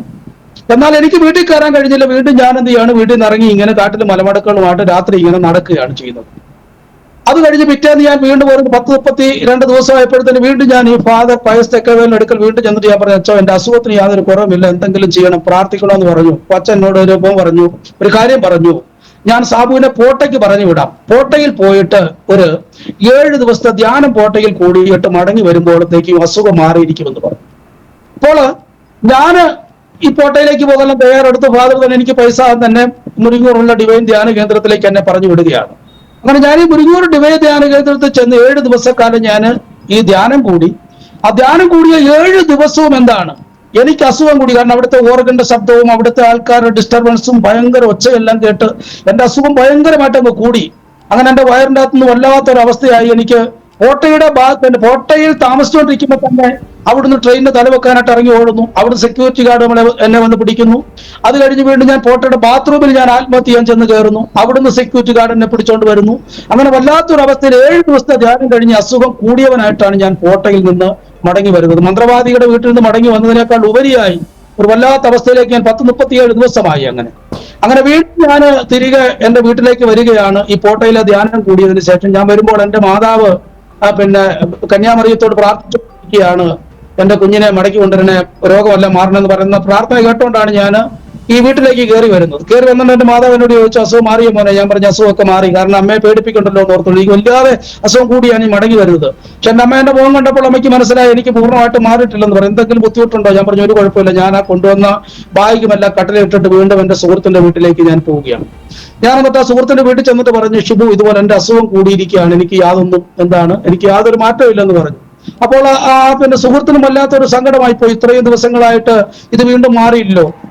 അങ്ങനെ ഞാൻ വീണ്ടും എന്ത് ചെയ്യാണ്, ഞാൻ വീണ്ടും ഒറ്റയ്ക്ക് ഞാൻ മന്ത്രവാദിയെ കാണുന്നതിന് വേണ്ടി ഞാൻ പോയി. അദ്ദേഹം അവിടെ ഇല്ല, അദ്ദേഹം തൊടുപുഴയ്ക്ക് പോയി. നേരത്തെ അദ്ദേഹം തൊടുപുഴ ഇതുപോലൊരു കേന്ദ്രം നടത്തുന്നുണ്ട്. അദ്ദേഹം തൊടുപുഴയ്ക്ക് പോയി. ഞാൻ എന്ത് ചെയ്തു, ഞാൻ തൊടുപുഴയ്ക്ക് പോവുകയാണ് ഈ മന്ത്രവാദിയെ കാണുന്നതിന് വേണ്ടി. എന്റെ കൂട്ടുകാരന്റെ, എന്റെ കയ്യിലാണെങ്കിൽ പൈസയും ഇല്ല, പോട്ടയ്ക്ക് പോയി പൈസ എല്ലാം തീർന്നു. എന്റെ കൂട്ടുകാരന്റെ മോതിരം വാങ്ങിച്ച് പണയം വെച്ചിട്ടാണ് ഞാൻ തൊടുപുഴയ്ക്ക് പോയി ആ മന്ത്രവാദിയുടെ വീട് ഞാൻ കണ്ടുപിടിക്കുകയാണ് ചെയ്യുന്നത്. അങ്ങനെ ഷിബു എന്റെ കൂടെയുണ്ട്. മന്ത്രവാദിയുടെ വീട്ടിൽ ചെന്നപ്പോ ഞാൻ അദ്ദേഹത്തോട് പറഞ്ഞു, എന്റെ അസുഖം മാറിയിട്ട് ഞാൻ നിങ്ങളെ തേടി വന്നതാണ്, ഞാൻ മരിക്കാറായിരിക്കുന്നു, എനിക്ക് വേണ്ടി എന്തെങ്കിലും ചെയ്യണമെന്ന് അദ്ദേഹത്തോട് പറഞ്ഞു. അങ്ങനെയാണെങ്കിൽ ഞാൻ ഇനി അവസാനമായിട്ട് ഇനി ഹിപ്നോട്ടിസം എന്ന് പറയുന്ന ഒരു പരിപാടി ഉണ്ട്, ഞങ്ങള് അത് ചെയ്യുന്നതാണ്, അതും കൂടെ ഒന്ന് ചെയ്തു നോക്കുന്ന, രാത്രിക്ക് ഇവിടെ നിൽക്കണമെന്ന് പറഞ്ഞു. ഞാൻ അവിടെ രാത്രിക്ക് ഞാൻ നിന്നു. അപ്പോഴത്തേക്ക് മറ്റൊരു സുഹൃത്തും കൂടെ പിന്നെ ആ തൊടുപുഴയ്ക്ക് വരികയാണ്, എന്നെ തേടി വരികയാണ്. അങ്ങനെ ഞങ്ങൾ 3 പേരും കൂടെ അമ്മ വീട്ടിൽ താമസിച്ചു. സുരേഷ്, ഷിബു, ഞാനും കൂടെ ആ വീട്ടിൽ താമസിച്ചു. രാത്രി ഏകദേശം ഒരു 12-1 മണി ആയപ്പോഴത്തേക്ക് എന്നെ ഒരു മേശമേൽ കയറ്റി കിടത്തിയിട്ട് എന്നെ ഹിപ്നോട്ടിസം ചെയ്യാൻ തുടങ്ങിയാണ്. അപ്പോൾ ഈ മന്ത്രവാദി ഇല്ലെങ്കിൽ ഈ ഹിപ്നോട്ടിസം ചെയ്യുന്ന വ്യക്തി എന്നോട് പറഞ്ഞു, ഈ 100 മുതൽ ഇങ്ങനെ താഴോട്ട് എണ്ണണം, 98, 99 അതിങ്ങനെ എണ്ണണം. അങ്ങനെ ഏകദേശം ഒരു 60 ആകുമ്പോഴത്തേക്ക് നിങ്ങൾ ഒരു മയക്കത്തിലേക്ക് പോകും, അത് കഴിഞ്ഞാൽ എനിക്ക് ഇത് ചെയ്യാൻ കഴിയത്തുള്ളൂ എന്ന് പറഞ്ഞു. ഞാനിങ്ങനെ ചെയ്തു. ഏകദേശം ഒരു 60 ആകുമ്പോഴത്തേക്ക് ഞാനിങ്ങനെ വേറൊരു മൈൻഡിലേക്ക് ഇങ്ങനെ അങ്ങ് മറിഞ്ഞു പോകുന്നതായിട്ട് എനിക്ക് അറിയാൻ കഴിയുന്നുണ്ട്. അപ്പോൾ ഈ മന്ത്രവാദി ഇല്ലെങ്കിൽ ഈ പൂജ ചെയ്യുന്ന വ്യക്തി, എന്നെ ഹിപ്നോട്ടിസ് ചെയ്യാന്ന് പറയുന്ന വ്യക്തി എന്റെ കൂട്ടുകാരനോട് പറഞ്ഞു, ഇവനെ എത്രയും പെട്ടെന്ന് ഇവിടെ മാറ്റണം, കാരണം ഇവന്റെ വായിൽ നദി ഭയങ്കരമായ ദുർഗന്ധം അടിക്കുന്നുണ്ട്, ഇവന്റെ പിതാവിനെ പോലെ ഇവന് മരിക്കുമെന്നാണ് തോന്നുന്നത്, ഇവിടെയെങ്ങാനും വല്ലതും പറ്റിയെങ്കിൽ, ഇവിടെങ്ങാനും ആത്മഹത്യ ചെയ്തെങ്കിൽ പിന്നെ എനിക്ക് അതിന് സമാധാനം പറയാൻ പറ്റത്തില്ല, ഇവനെ ഇവിടുന്ന് കൊണ്ടുപോകണമെന്ന് പറഞ്ഞു. അങ്ങനെ അദ്ദേഹം കുറച്ചു നേരം എന്തൊക്കെയോ പൂജയെല്ലാം ചെയ്ത് എന്റെ കാലിന്റെ വെള്ളയിലും കയ്യിലും ഒക്കെ പിടിച്ച് എന്തൊക്കെയോ പിന്നെ ഹിപ്നോട്ടിസം പോലെ എന്തൊക്കെയോ എന്റെ മനസ്സിലുള്ള കാര്യങ്ങൾ ചോദിക്കുകയൊക്കെ ചെയ്തതിന് ശേഷം പെട്ടെന്ന് എന്റെ തലയിൽ തട്ടി എന്നെ എഴുന്നേപ്പിച്ചിട്ടുണ്ട്. പറഞ്ഞു, കുഴപ്പമില്ല, ഞാനതെല്ലാം എടുത്ത് കളഞ്ഞിട്ടുണ്ട് എന്ന് പറഞ്ഞു. എന്നിട്ട് ഷിബുവിനോട് പറഞ്ഞു, വേഗത്തിൽ എങ്ങോട്ടെങ്കിലും കൊണ്ടുപോയിക്കോളാൻ പറഞ്ഞു ഇദ്ദേഹത്തെ. അങ്ങനെ ആ ഷിബു എന്ന് പറയുന്ന ആ വ്യക്തിയുടെ അമ്മയുടെ വീട് പൂമാല എന്ന് പറയുന്ന സ്ഥലത്താണ്. അപ്പൊ അന്ന് രാത്രി തന്നെ ഞാൻ എന്ത് ചെയ്യുകയാണ്, ഈ ഷിബു എന്നെയും കൂട്ടിയിട്ട് മന്ത്രവാദിയുടെ വീട്ടിൽ നിന്ന് ഇറങ്ങിയിട്ട് പൂമാല എന്ന് പറയുന്ന സ്ഥലത്തേക്ക് ഞങ്ങൾ പോവുകയാണ്. അപ്പൊ അവിടെ ഈ ഷിബുവിന്റെ മാതാവിന്റെ വീട് അവിടെയാണ്. അപ്പോൾ ഞങ്ങൾ അവിടെ ചെന്നു. രാത്രി ഒരു നല്ല രാത്രി 1-2 മണിയായപ്പോൾ ഞങ്ങൾ ആ ഭവനത്തിൽ ചെല്ലുമ്പോൾ അവിടെ എല്ലാവരും കിടന്നുറങ്ങുകയാണ്. അപ്പൊ ഹാളിന്റെ അകത്ത് കുറച്ച് പേര് കിടപ്പുണ്ട്. എന്നോട് പറഞ്ഞു അവിടെ കയറി കിടന്നോളാൻ പറഞ്ഞു. ഞാനും ആ ഹാളിന്റെ അകത്ത് കയറി. എനിക്ക് ഉറക്കം വന്നില്ല, ഞാൻ അവിടെ ഭിത്തിയച്ചാരി ഇരിക്കുകയാണ്. അപ്പോൾ അതൊരു ഷിബു എന്നോട് പറഞ്ഞു, ഇതൊരു പെന്തക്കോസ്ത് ഭവനമാണ്, ഇവിടെ 7 ദിവസത്തെ ഉപവാസം കഴിഞ്ഞതേ ഉള്ളൂ, അതുകൊണ്ട് എല്ലാവരും കിടന്നുറങ്ങുകയാണ്, നീ കിടന്നോളാൻ പറഞ്ഞിട്ട് ഞാൻ ആ മുറിക്കകത്തിരുന്നു. ബാക്കി എല്ലാവരും കിടന്നു, ഷിബുവും കിടന്നുറങ്ങി. ഞാൻ അവിടെ ഇങ്ങനെ തലയിൽ കമ്പിളി ഇട്ട് അവിടെ ആ ഭിത്തിയച്ചാരി അവിടെ ഇരുന്നു. നേരം വെളുത്തു, എല്ലാവരും എഴുന്നേറ്റ് കുളിയെല്ലാം കഴിഞ്ഞു. ഞാനും പോയി അവിടെ നദിയിൽ പോയി കുളിയെല്ലാം കഴിഞ്ഞിട്ട് ഞാൻ മടങ്ങി വന്നു. അവരെന്നോട് ആഹാരം കഴിക്കാൻ പറഞ്ഞു. ഞാൻ ആഹാരം കഴിച്ചപ്പോൾ എനിക്ക് വിശപ്പില്ല എന്ന് പറഞ്ഞു. അങ്ങനെ ഞങ്ങൾ അവിടുന്ന് തൊടുപുഴയിൽ നിന്ന് വീണ്ടും പ്രകാശഗ്രാമം എന്ന് പറയുന്ന സ്ഥലത്തേക്ക് തിരിച്ചു വരികയാണ്. അപ്പോൾ എനിക്ക് അസുഖം ഉണ്ടാകുമ്പോൾ ഞാൻ BA-ക്ക് സെക്കൻഡ് ഇയറിന്റെ ഫൈനൽ എക്സാം നടന്നുകൊണ്ടിരിക്കുമ്പോഴാണ് എനിക്ക് അസുഖം ഉണ്ടാകുന്നത്. എന്നാൽ എനിക്ക് ഈ അസുഖം ഉള്ളത് കൊണ്ട് BA-ക്ക് സെക്കൻഡ് ഇയറിന്റെ ഫൈനൽ എക്സാം ഒന്നുപോലും എനിക്ക് അറ്റൻഡ് ചെയ്യാൻ കഴിഞ്ഞില്ല. അപ്പോൾ ഫസ്റ്റ് ഇയറിന് എനിക്ക് അത്യാവശ്യം നല്ല മാർക്ക് ഉണ്ടായിരുന്നു. ഹിസ്റ്ററിക്കൊക്കെ എനിക്ക് നല്ല മാർക്കായിരുന്നു. അപ്പൊ എന്റെ സബ്ജക്ട് ഹിസ്റ്ററി, BA ഹിസ്റ്ററിയാണ് ഞാൻ. അപ്പോൾ ഈ പരീക്ഷയൊന്നും എനിക്ക് പരീക്ഷ അറ്റൻഡ് ചെയ്യാൻ കഴിഞ്ഞില്ല. അങ്ങനെ ഞാൻ എന്ത് ചെയ്തു, ആ ഭവനത്തിൽ നിന്ന് ഞാൻ വീണ്ടും എന്റെ പ്രകാശഗ്രാമിലെ വീട്ടിലേക്ക് തിരിച്ചു വരികയാണ്. ആ വീട്ടിൽ നിന്ന് ഇറങ്ങി പോരുന്ന സമയത്ത് ഞാൻ കുറച്ച് ട്രാക്ട് ഞാൻ അവിടുന്ന് കയ്യിൽ എടുത്തുകൊണ്ടാണ് പോരുന്നത്. ഞാനൊരു വിശ്വാസിയല്ല, ഞാനൊരു പാസ്റ്റർ അല്ല, എനിക്ക് യേശു ആരെന്നറിയില്ല, ഞാനൊരു നിരീശ്വരവാദിയാണ്. എങ്കിലും അവിടെ ഒരു മേശമേൽ കിടന്ന കുറച്ച് പുസ്തകങ്ങൾ ഞാൻ വാരി എന്റെ 2 പോക്കറ്റിലും ഇട്ടുകൊണ്ട് ഞാൻ അവിടെ നിന്ന് ഇറങ്ങി പോരുന്നു. ബസ്സിൽ കയറിയിരുന്ന് ബസ്സിന്റെ മുമ്പിലും പുറകിലുള്ളവർക്കെല്ലാം ഈ പുസ്തകങ്ങൾ ഞാൻ ഡിസ്ട്രിബ്യൂട്ട് ചെയ്തു. അപ്പൊ അവരിത് വാങ്ങിച്ച് വായിക്കുന്നു, കുറച്ച് പേര് പോക്കറ്റിലിടുന്നു. അങ്ങനെ ചെയ്തു. ആ യാത്ര ചെയ്തു. ഞങ്ങള് പ്രകാശഗ്രാമിലേക്ക് വീണ്ടും ഒരു 5 മണിയായപ്പോ വന്നു. പ്രകാശഗ്രാമം എന്ന് പറയുന്ന സ്ഥലത്ത് വന്ന് കുറച്ചു നേരം അവിടെ എല്ലാം നിന്നു. എന്റെ കയ്യിലിരുന്ന ട്രാക്ട് ഞാൻ സാജൻ എന്ന് പറയുന്ന ഒരു കടക്കാരുണ്ടായിരുന്നു, അവിടെ ഒരു പലചരക്കടക്കാരന്റെ ആ കടയിൽ കുറച്ച് ട്രാക്ട് ഇട്ടിട്ട് അവിടെ ഒന്നവർക്കെല്ലാം ട്രാക്ട് കൊടുത്തിട്ട് ഞാൻ പോരുകയാണ്. അങ്ങനെ ഞാൻ എന്ത് ചെയ്യാം, വീട്ടിലേക്ക് ഞാനിങ്ങനെ മടങ്ങി വരുന്നു. അന്നും എനിക്ക് വീട്ടിൽ കിടക്കാൻ കഴിയത്തില്ലാത്ത അവസ്ഥ ഉണ്ടായി. വീണ്ടും ഞാൻ ഷിബുവിന്റെ വീട്ടിലേക്ക് ഇറങ്ങി പോവുകയാണ്. പിന്നീട് 48ാമത്തെ ദിവസമാണ് അടുത്തത്. അപ്പൊ അത്രയും ദിവസം കഴിഞ്ഞു പോയി. അങ്ങനെ ഈ പ്രതികൂല സാഹചര്യം കടന്നുപോയി 48 ദിവസമായപ്പോൾ ഞാനൊരു ഉറച്ച തീരുമാനത്തോടുകൂടി പിറ്റേന്ന് 48ാമത്തെ ദിവസം ഞാൻ എന്റെ വീട്ടിലേക്ക് ചെല്ലുകയാണ്. കാരണം ഇനി ഇത് രോഗത്തിന് ഒരു മരുന്നുമില്ല. കാരണം പള്ളിയിലച്ഛൻ്റെ അടുത്ത് പോയി പ്രാർത്ഥിച്ചു, കോട്ടയിൽ പോയി, മന്ത്രവാദിയുടെ പോയി. അതുപോലെ തന്നെ വിനോദ് സൺ എന്ന് പറയുന്ന സൈക്കാട്രിസ്റ്റിന്റെ അടുത്ത് നിന്ന് ഗുളിക വാങ്ങിച്ചു കഴിച്ചു. പിന്നീട് പിന്നെ ആൻസം ഡോക്ടർ എന്ന് പറയുന്ന ആൾ എനിക്ക് ഗുളിക തന്നു. ഇതെല്ലാം കൊണ്ട് എനിക്ക് യാതൊരു മാറ്റം ഉണ്ടായില്ല. അതുകൊണ്ട് ഇനി ആത്മഹത്യ തന്നെ പരിഹാരം എന്ന് പറഞ്ഞുകൊണ്ട് 48ാമത്തെ ദിവസം ഞാൻ എൻ്റെ വീട്ടിലേക്ക് ഞാൻ വരികയാണ്. അന്ന് രാത്രിക്ക് ഞാൻ വന്നിട്ട് ഞാൻ അമ്മയുടെ ഒരു സാരി എടുത്ത് ഞാൻ അയലിട്ടിട്ട് ഞാനിങ്ങനെ രാത്രി ഈ മുറിക്കകത്ത് കയറിക്കും. ഇപ്പൊ ഭയങ്കര മഴ പെയ്യുന്നുണ്ട്. ജൂൺ ജൂലൈ മാസങ്ങളിലൊക്കെ ഭയങ്കര മഴയുള്ള സമയമാണ് ഇടുക്കി ജില്ലയിൽ. അപ്പൊ ഞാൻ എൻ്റെ പിതാവിന്റെ ഈ പിതാവ് ചെയ്ത പോലെ ആത്മഹത്യന് വേണ്ടി എൻ്റെ അമ്മയുടെ ഒരു സാരി എടുത്ത് അയലിട്ടിട്ട് ഞാൻ ഈ മുറിയിൽ കയറി ഞാനിങ്ങനെ ഇരിക്കുകയാണ്. അപ്പൊ ഞാനിങ്ങനെ കട്ടിലേൽ ഇങ്ങനെ ഇരുന്നുകൊണ്ട് ഭിത്തിയോട് ചാരി ഇരുന്ന് പുതപ്പ് തലയിലിട്ട് മൂടി ഞാനിങ്ങനെ ഇരിക്കുന്നു. അപ്പോൾ എല്ലാവരും ഉറങ്ങിയതിനു ശേഷം അമ്മ അടുത്ത മുറിയിൽ കിടക്കുന്നു, അനുജൻ അവിടെ കിടക്കുന്നു. അതുപോലെ ജ്യേഷ്ഠനും ലൈബ്രറിയനാണ്. അപ്പോൾ സന്മാർഗ ബോധി ഗ്രന്ഥശാല എന്ന് പറയുന്ന ഒരു ലൈബ്രറിയിൽ അദ്ദേഹം ലൈബ്രറിനായിട്ട് ഇരിക്കുന്ന ഒരു വ്യക്തിയാണ്. അപ്പോൾ അദ്ദേഹവും ആഹാരം കഴിച്ച് കിടന്നതിന് ശേഷം വേണം എനിക്ക് ആത്മഹത്യ ചെയ്യാനായിട്ട്. അങ്ങനെ പറഞ്ഞുകൊണ്ട് ഞാൻ എന്ത് ചെയ്യാണ്, ഞാനിവിടെ ആ റൂമിൻ്റെ അകത്ത് അങ്ങനെ ഇരിക്കുകയാണ്. എന്നാൽ അന്ന് രാത്രിക്ക് എൻ്റെ ജ്യേഷ്ഠൻ ഒരു 10 മണി ആയപ്പോഴത്തേക്ക് ലൈബ്രറിയിൽ നിന്ന് ഒരു പുസ്തകം എടുത്തുകൊണ്ട് വന്നു. ഈ ലൈബ്രറിയിൽ നിന്ന് എടുത്തുകൊണ്ട് വന്ന പുസ്തകം അദ്ദേഹം ആഹാരം കഴിച്ച് അദ്ദേഹം വായിക്കാൻ തുടങ്ങി. അങ്ങനെ വായിക്കാൻ തുടങ്ങിയെന്ന് പറഞ്ഞു കഴിഞ്ഞാൽ അദ്ദേഹം ഈ 10 മണിയായി, 11 മണിയായി, 12 മണിയായി അദ്ദേഹം ഇങ്ങനെ ഈ പുസ്തകം വായിച്ചുകൊണ്ടിരുന്നു.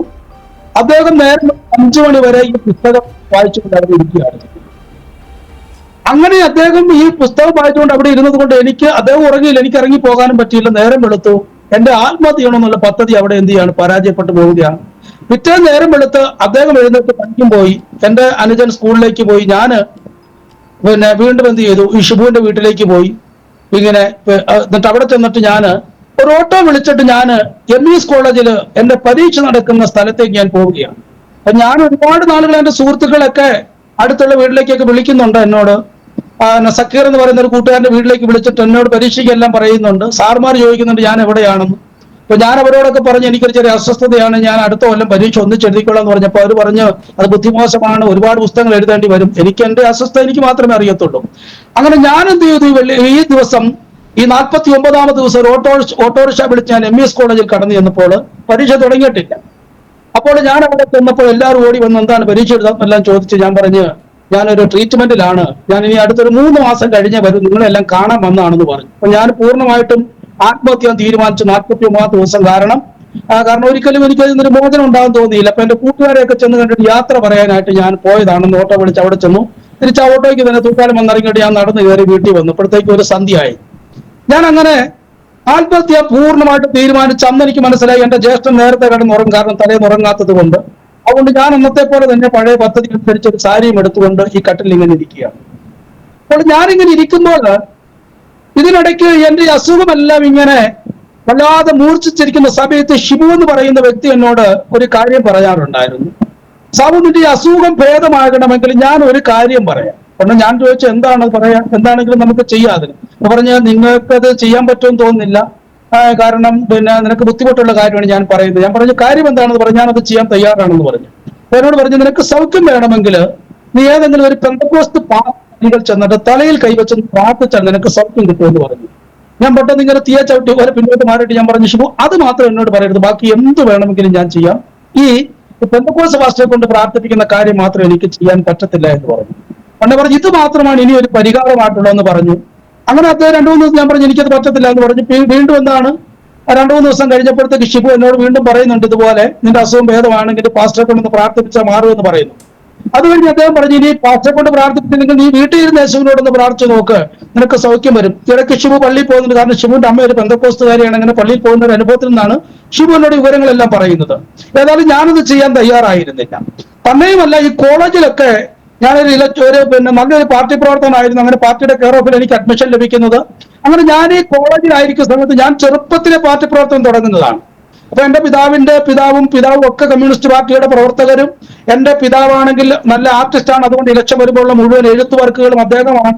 അങ്ങനെ ഈ ബാനർ എഴുത്തുകൾ, ചുവരെഴുത്തുകൾ, അങ്ങനെയുള്ള കാര്യങ്ങൾ, അതുപോലെ ഈ തെരുവ് നാടകങ്ങളൊക്കെ ചെയ്യുന്ന എന്റെ പിതാവാണ്. അപ്പൊ അദ്ദേഹം ഇലക്ഷൻ ആയി കഴിഞ്ഞ് വീട്ടിൽ നിന്ന് പോയി കഴിഞ്ഞാൽ അദ്ദേഹം പിന്നെ മടങ്ങി വരുന്നത് ഇലക്ഷൻ കഴിയുന്ന സമയത്തായിരിക്കും മടങ്ങി വരുന്നത്. അങ്ങനെ അദ്ദേഹം ഇങ്ങനെ പോകുന്ന ഒരു വ്യക്തിയാണ്.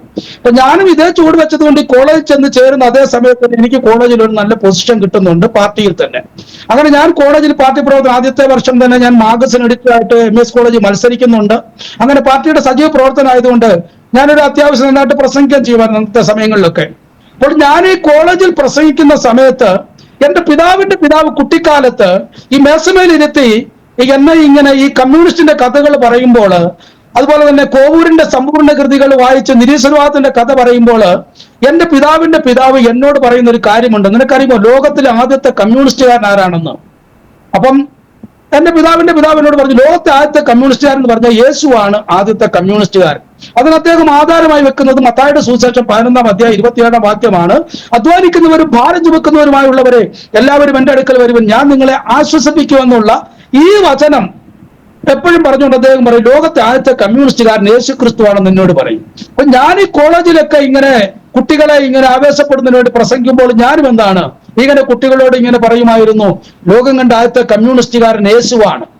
അപ്പൊ കാറൽ മാർക്സ് മുമ്പേ ലോകം കണ്ടയാള്, അത് എംഗൽസ് മുമ്പേ ലോകം കണ്ടത് യേശു ക്രിസ്തുവാണെന്ന് ഞാനും ഇങ്ങനെ ആവേശത്തോടു കൂടി പ്രസംഗിക്കുമായിരുന്നു.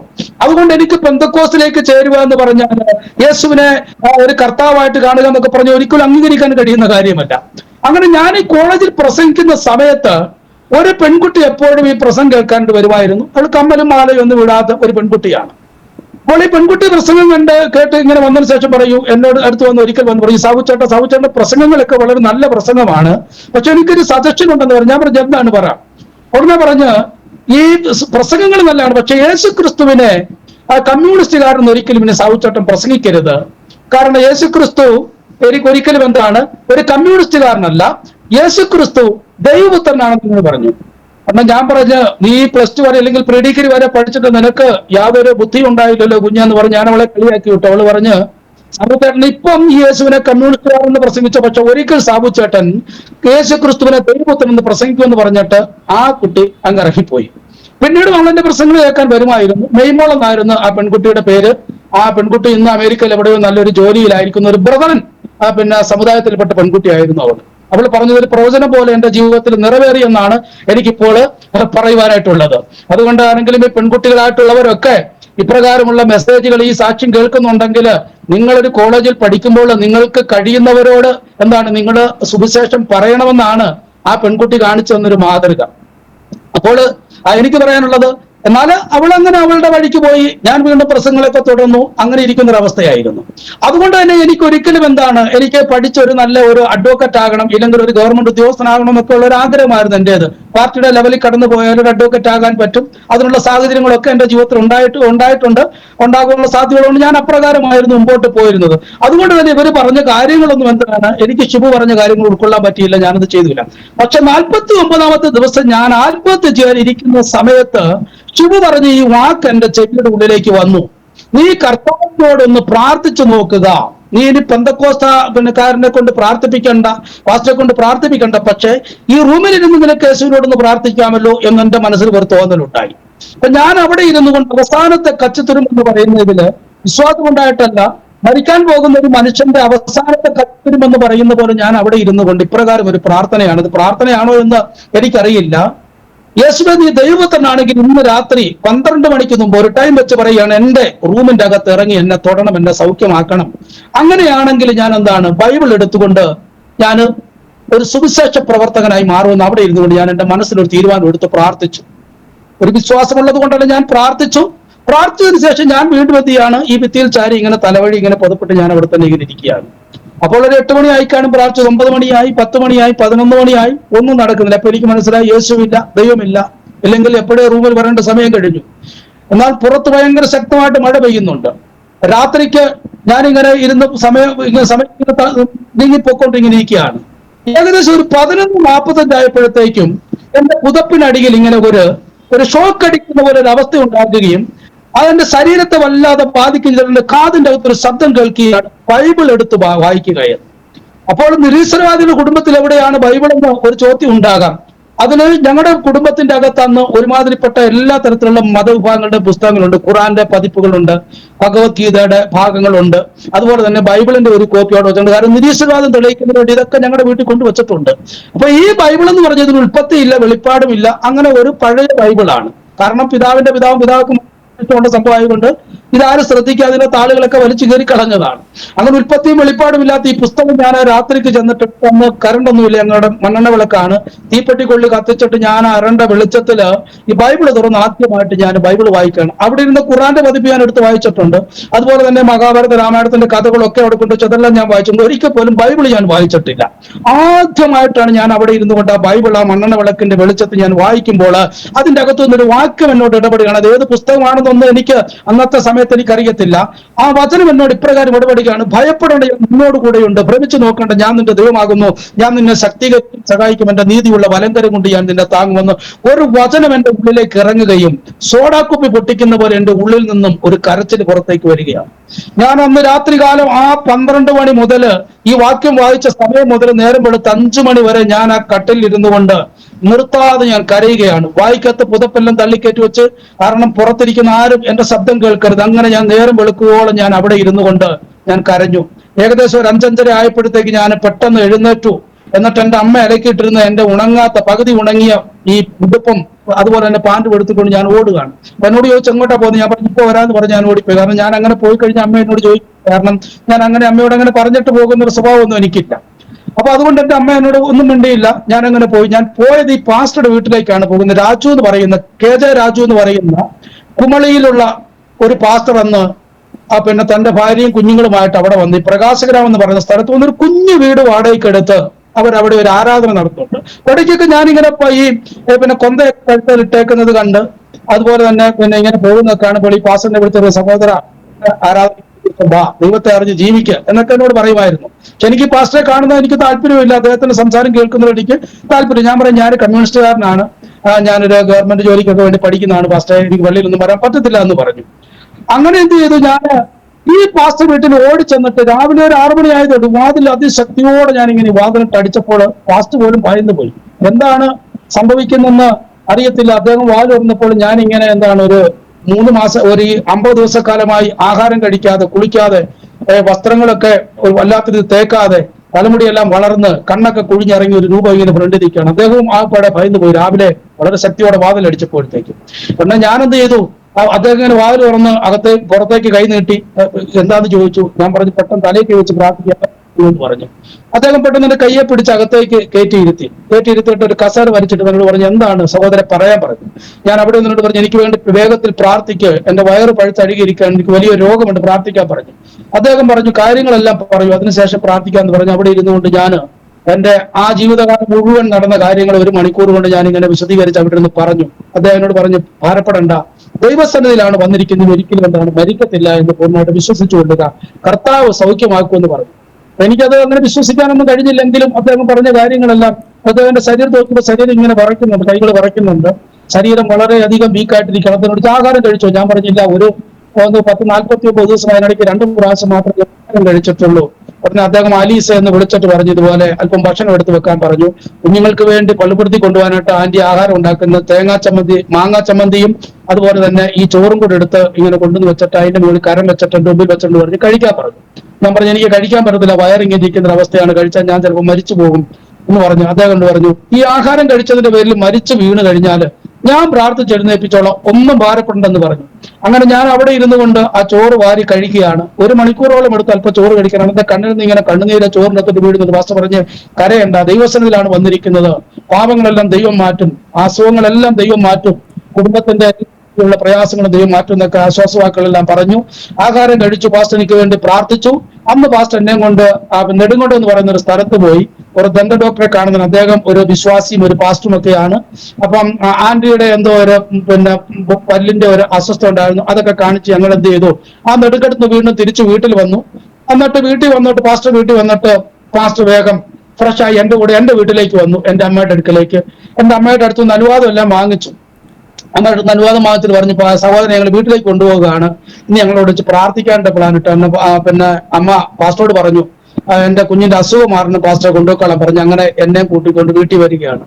ഒന്നൊരു 7:30 ആയപ്പോഴത്തേക്കും പാസ്റ്റർ ആന്റി കുഞ്ഞുങ്ങളെല്ലാം കൂടെ ഇങ്ങനെ ചുറ്റും ഇരുന്നിട്ട് എന്നെ നടുക്കിരുത്തി പ്രാർത്ഥിക്കാൻ തുടങ്ങി. ഇപ്പൊ 2 കൊച്ചു കുഞ്ഞുങ്ങളാ, നീതി നീനു എന്ന് പറയുന്ന കൊച്ചു കുഞ്ഞുങ്ങളാ, 2-ലും 3-ലും ഒക്കെ പഠിച്ചുകൊണ്ടിരിക്കുന്നു. അവരെല്ലാം കൂടെ ഇങ്ങനെ കൈയടിച്ച് ഭയങ്കര ശക്തിയോടെ ആരാധിക്കുന്നു, അന്യഭാഷ പറഞ്ഞ് ആരാധിക്കുന്നു. ഞാനിങ്ങനെ നടുക്കിരിക്കുകയാണ്. അപ്പൊ എനിക്കിതെല്ലാം കേട്ട് വലിയ അസ്വസ്ഥതയാണ് ഇത് കേട്ട് കഴിഞ്ഞപ്പോഴത്തേക്കും.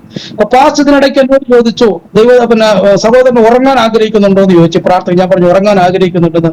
ആ പ്രാർത്ഥനയുടെ ഒരു അവസാനമായപ്പോൾ പാസ്റ്റർ എഴുന്നേറ്റ് വന്നിട്ട് തലേ കൈവച്ച് പ്രാർത്ഥിച്ചു. ഞാൻ ആ കട്ടിലെ ആ പായെ തന്നെ ഞാനങ്ങ് കടന്നു. പിറ്റേന്ന് നേരം വെളുത്ത് 9:30 പാസ്റ്റർ ഒന്ന് വിളിക്കുന്ന സമയത്താണ് ഞാൻ ആ പായെന്ന് എഴുന്നേക്കുന്നത്. അതുവരെ കിടന്നുറങ്ങി. എന്നോട് പറഞ്ഞു ഇന്നിവിടെ പ്രാർത്ഥനയുണ്ട്, അതുകൊണ്ട് എഴുന്നേക്കാൻ പറഞ്ഞു. അന്ന് അവിടെ ഒരു വെള്ളിയാഴ്ച ഉപവാസ പ്രാർത്ഥനയുണ്ട്.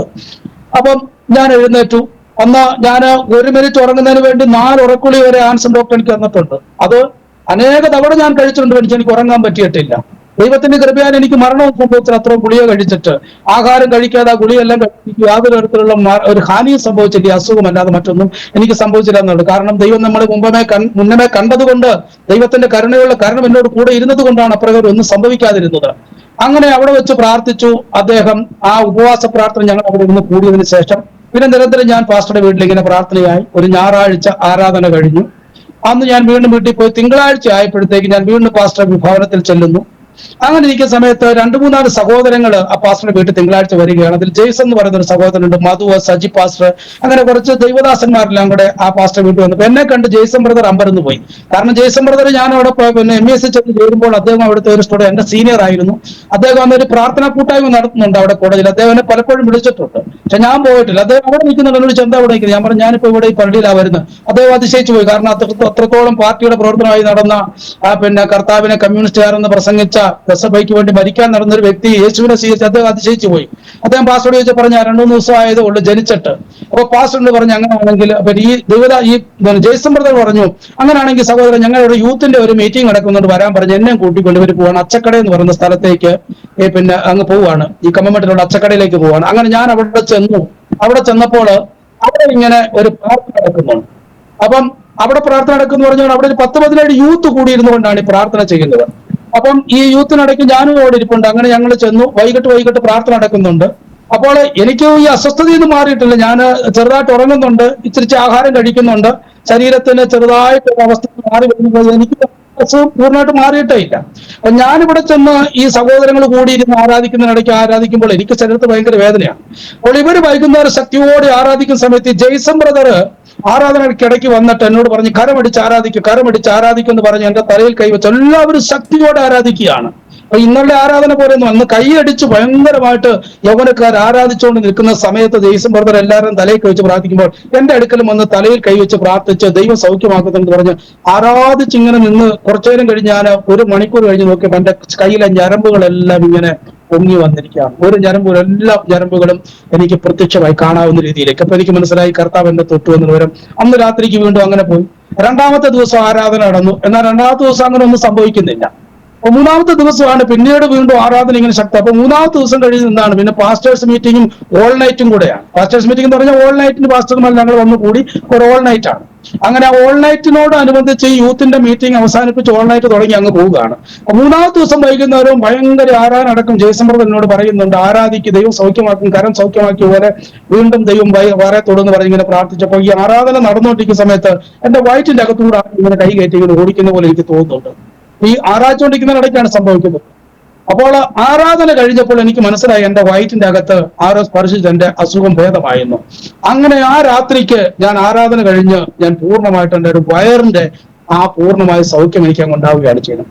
അപ്പൊ അത് കഴിഞ്ഞിട്ട് പിന്നെ ഈ യൂത്ത് മീറ്റിംഗ് ആഹാരത്തിന് വേണ്ടി എല്ലാവരും റെഡിയായി നിൽക്കുകയാണ്. അപ്പം ആദ്യത്തെ സെക്ഷൻ കഴിയുമ്പോൾ ഒരു 10 മണിയാകുമ്പോഴത്തേക്കാണ് ആഹാരം. അപ്പൊ അത് കഴിഞ്ഞ് പാസ്റ്റേഴ്സ് മീറ്റിംഗ് കഴിഞ്ഞ് തുടങ്ങി 2 ദിവസം മെസ്സേജ് പറഞ്ഞു രാജ്യങ്ങൾക്ക് വേണ്ടി പ്രാർത്ഥിച്ചപ്പോ എനിക്കിതിന്റെ അകത്തൊന്നും ചെയ്യാനില്ല, ഒന്നും അറിയത്തില്ല. ഞാനിങ്ങനെ ഇരിക്കുകയാണ്. അപ്പൊ എല്ലാവരും ആഹാരം കഴിക്കാൻ തുടങ്ങിയപ്പോൾ ഞാനും പ്ലേറ്റ് എടുത്ത് കൂടെ ഞാനും കയറി നിന്നു.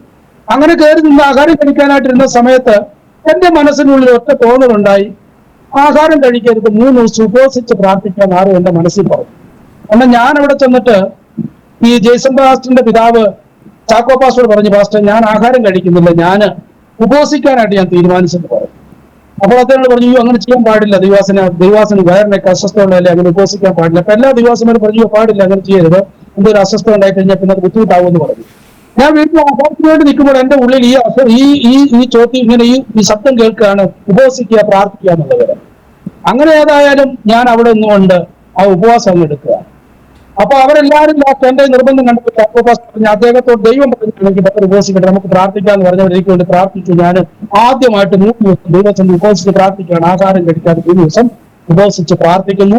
ആ ഉപവാസ പ്രാർത്ഥന അന്ന് ജെയ്സൺ പാസ്റ്ററുടെ വീട്ടിൽ ഞാൻ താമസിച്ചുകൊണ്ട് ഞാനിങ്ങനെ ഉപവസിച്ച് പ്രാർത്ഥിക്കുന്നു. ഇന്ന് ജെയ്സൺ പാസ്റ്റർ കുമളിയില് കൊഗോപ്പ് മിനിസ്ട്രി എന്ന് പറയുന്ന church of God of prophecy എന്ന് പറയുന്ന ഒരു ചർച്ച അദ്ദേഹം നടത്തുന്നത്. അദ്ദേഹം അവിടുത്തെ പാസ്റ്ററാണ്. ഈ കഴിഞ്ഞ 2 മാസം മുമ്പ് അവിടെ അദ്ദേഹത്തിന് സഭയിൽ പോയി ഭവനം ശുശ്രൂഷിക്കാനൊക്കെ ദൈവം സഹായിച്ചു. ഇന്നും ആ ദൈവദാസനുണ്ട്. അപ്പോൾ അദ്ദേഹത്തിന്റെ ഭവനത്തിൽ താമസിച്ച് 3 ദിവസത്തെ ഉപവാസം കഴിഞ്ഞ് വീണ്ടും ഈ രാജ്യപാ സ്റ്റഡിയിലേക്ക് മടങ്ങി വരികയാണ് ചെയ്തത്. അപ്പോൾ ഇങ്ങനെ വീണ്ടും ഞാൻ മടങ്ങി വന്നുവെങ്കിൽ എനിക്ക് അസുഖത്തിന് ഭേദമൊന്നും ഉണ്ടായി. ഈ ജയ്സൺ ബ്രദറിന്റെ അവിടെ താമസിച്ചുകൊണ്ടിരിക്കുമ്പോൾ തന്നെ രാത്രിക്ക് പകൽ എനിക്കൊരു അവസ്ഥയുണ്ട്. എന്റെ ശരീരത്തിൽ ഇങ്ങനെ തിളപ്പിച്ച വെള്ളം ഒഴിച്ചേക്കുന്ന പോലെയാണ്. അത് ശരീരത്തോട് ഇങ്ങനെ താഴേക്കോടും, വയറിൽ വരും, കാലിലേക്ക് ഇറങ്ങും, അതുപോലെ ചങ്കിന് വരും, തോളിന്റെ അവിടെ വരും. നല്ലത് തലയിലേക്ക് തിളപ്പിച്ച വെള്ളത്തിന്റെ അവസ്ഥ വരുമ്പോൾ ഭയങ്കര ഒരു അവസ്ഥ ഉണ്ടാകും. അപ്പൊ മരിക്കണം നമ്മളങ്ങ് തോന്നിപ്പോകുന്ന ഒരു അവസ്ഥയാണ്. എന്റെ ഈ അവസ്ഥ ഇങ്ങനെ തൊട്ടുകൊണ്ടിരിക്കുകയാണ്. ഞാൻ വീണ്ടും വന്നിട്ട് ഇപ്പോഴാണ് ഞാൻ പ്രാർത്ഥിക്കുന്നുണ്ട്, എല്ലാം ചെയ്യുന്നുണ്ട്. 21 ദിവസം കഴിഞ്ഞപ്പോൾ ഞാൻ 19 ദിവസം കഴിഞ്ഞു, എനിക്ക് പൂർണ്ണമായിട്ടൊരു വിടുതൽ വരുന്നില്ല. എന്നാൽ ഞാൻ പള്ളിയിൽ പോകുന്നുണ്ട്, ഉറങ്ങും, കഴിക്കുന്നുണ്ട്, എല്ലാം ചെയ്യുന്നുണ്ട്. 20 ദിവസം കഴിഞ്ഞപ്പോൾ ഞാൻ ദൈവവാസന എടുക്കുന്നവർ, ദൈവവാസന എനിക്ക് പൂർണ്ണമായിട്ട് ഒരു സൗഖ്യം ഉണ്ടായിട്ടില്ല, എന്താണ് ചെയ്യുന്നതെന്ന് ചോദിച്ചു. അദ്ദേഹം പറഞ്ഞു മുട്ടുകുത്താൻ പറഞ്ഞു. അദ്ദേഹം എന്നോട് പറഞ്ഞു, ഞാൻ ആ ഭവനത്തിനകത്ത് മുട്ടുകുത്തിയതിനു ശേഷം അദ്ദേഹം എനിക്ക് വേണ്ടി പ്രാർത്ഥനയ്ക്ക് ശേഷം പറഞ്ഞു കൊക്കോളാം. അവിടുന്ന് എന്റെ പാസ്റ്ററിന്റെ ഒരു 20 മിനിറ്റ് നടന്നു കഴിഞ്ഞാൽ എനിക്ക് എന്റെ ഭവനത്തിലേക്ക് വരാം. അപ്പൊ ഞാൻ ഈ പാസ്റ്ററുടെ ഭവനത്തിൽ നിന്നും പ്രാർത്ഥന കഴിഞ്ഞ് ഇറങ്ങി ഒരു 10 മിനിറ്റ് നടന്നതേ ഉള്ളൂ. വളരെ പയ്യാണ് നടക്കുന്നത്. നടന്ന് 10 മിനിറ്റ് കഴിഞ്ഞപ്പോൾ മുമ്പിൽ നിന്ന് കൂടത്തിന് അടിക്കുന്ന പോലെ ആരോ എന്റെ ഫ്രണ്ടിൽ എന്റെ ചങ്കിനൊട്ട് ഒറ്റ അടിയാണ് കൂടത്തിന് അടിക്കുന്നത് പോലെ. അപ്പോൾ എന്റെ പിതാവ് മരിച്ച ആ രാത്രിക്ക് അല്ലെങ്കിൽ ആ വൈകുന്നേരം ഈ പിതാവ് തൂങ്ങി മരിക്കുന്ന ആ സമയത്താണ് ഈ ബോൾ എന്റെ ചങ്കിന് കൊണ്ട് എനിക്കൊരു വേദന ഉണ്ടാകുന്നത്.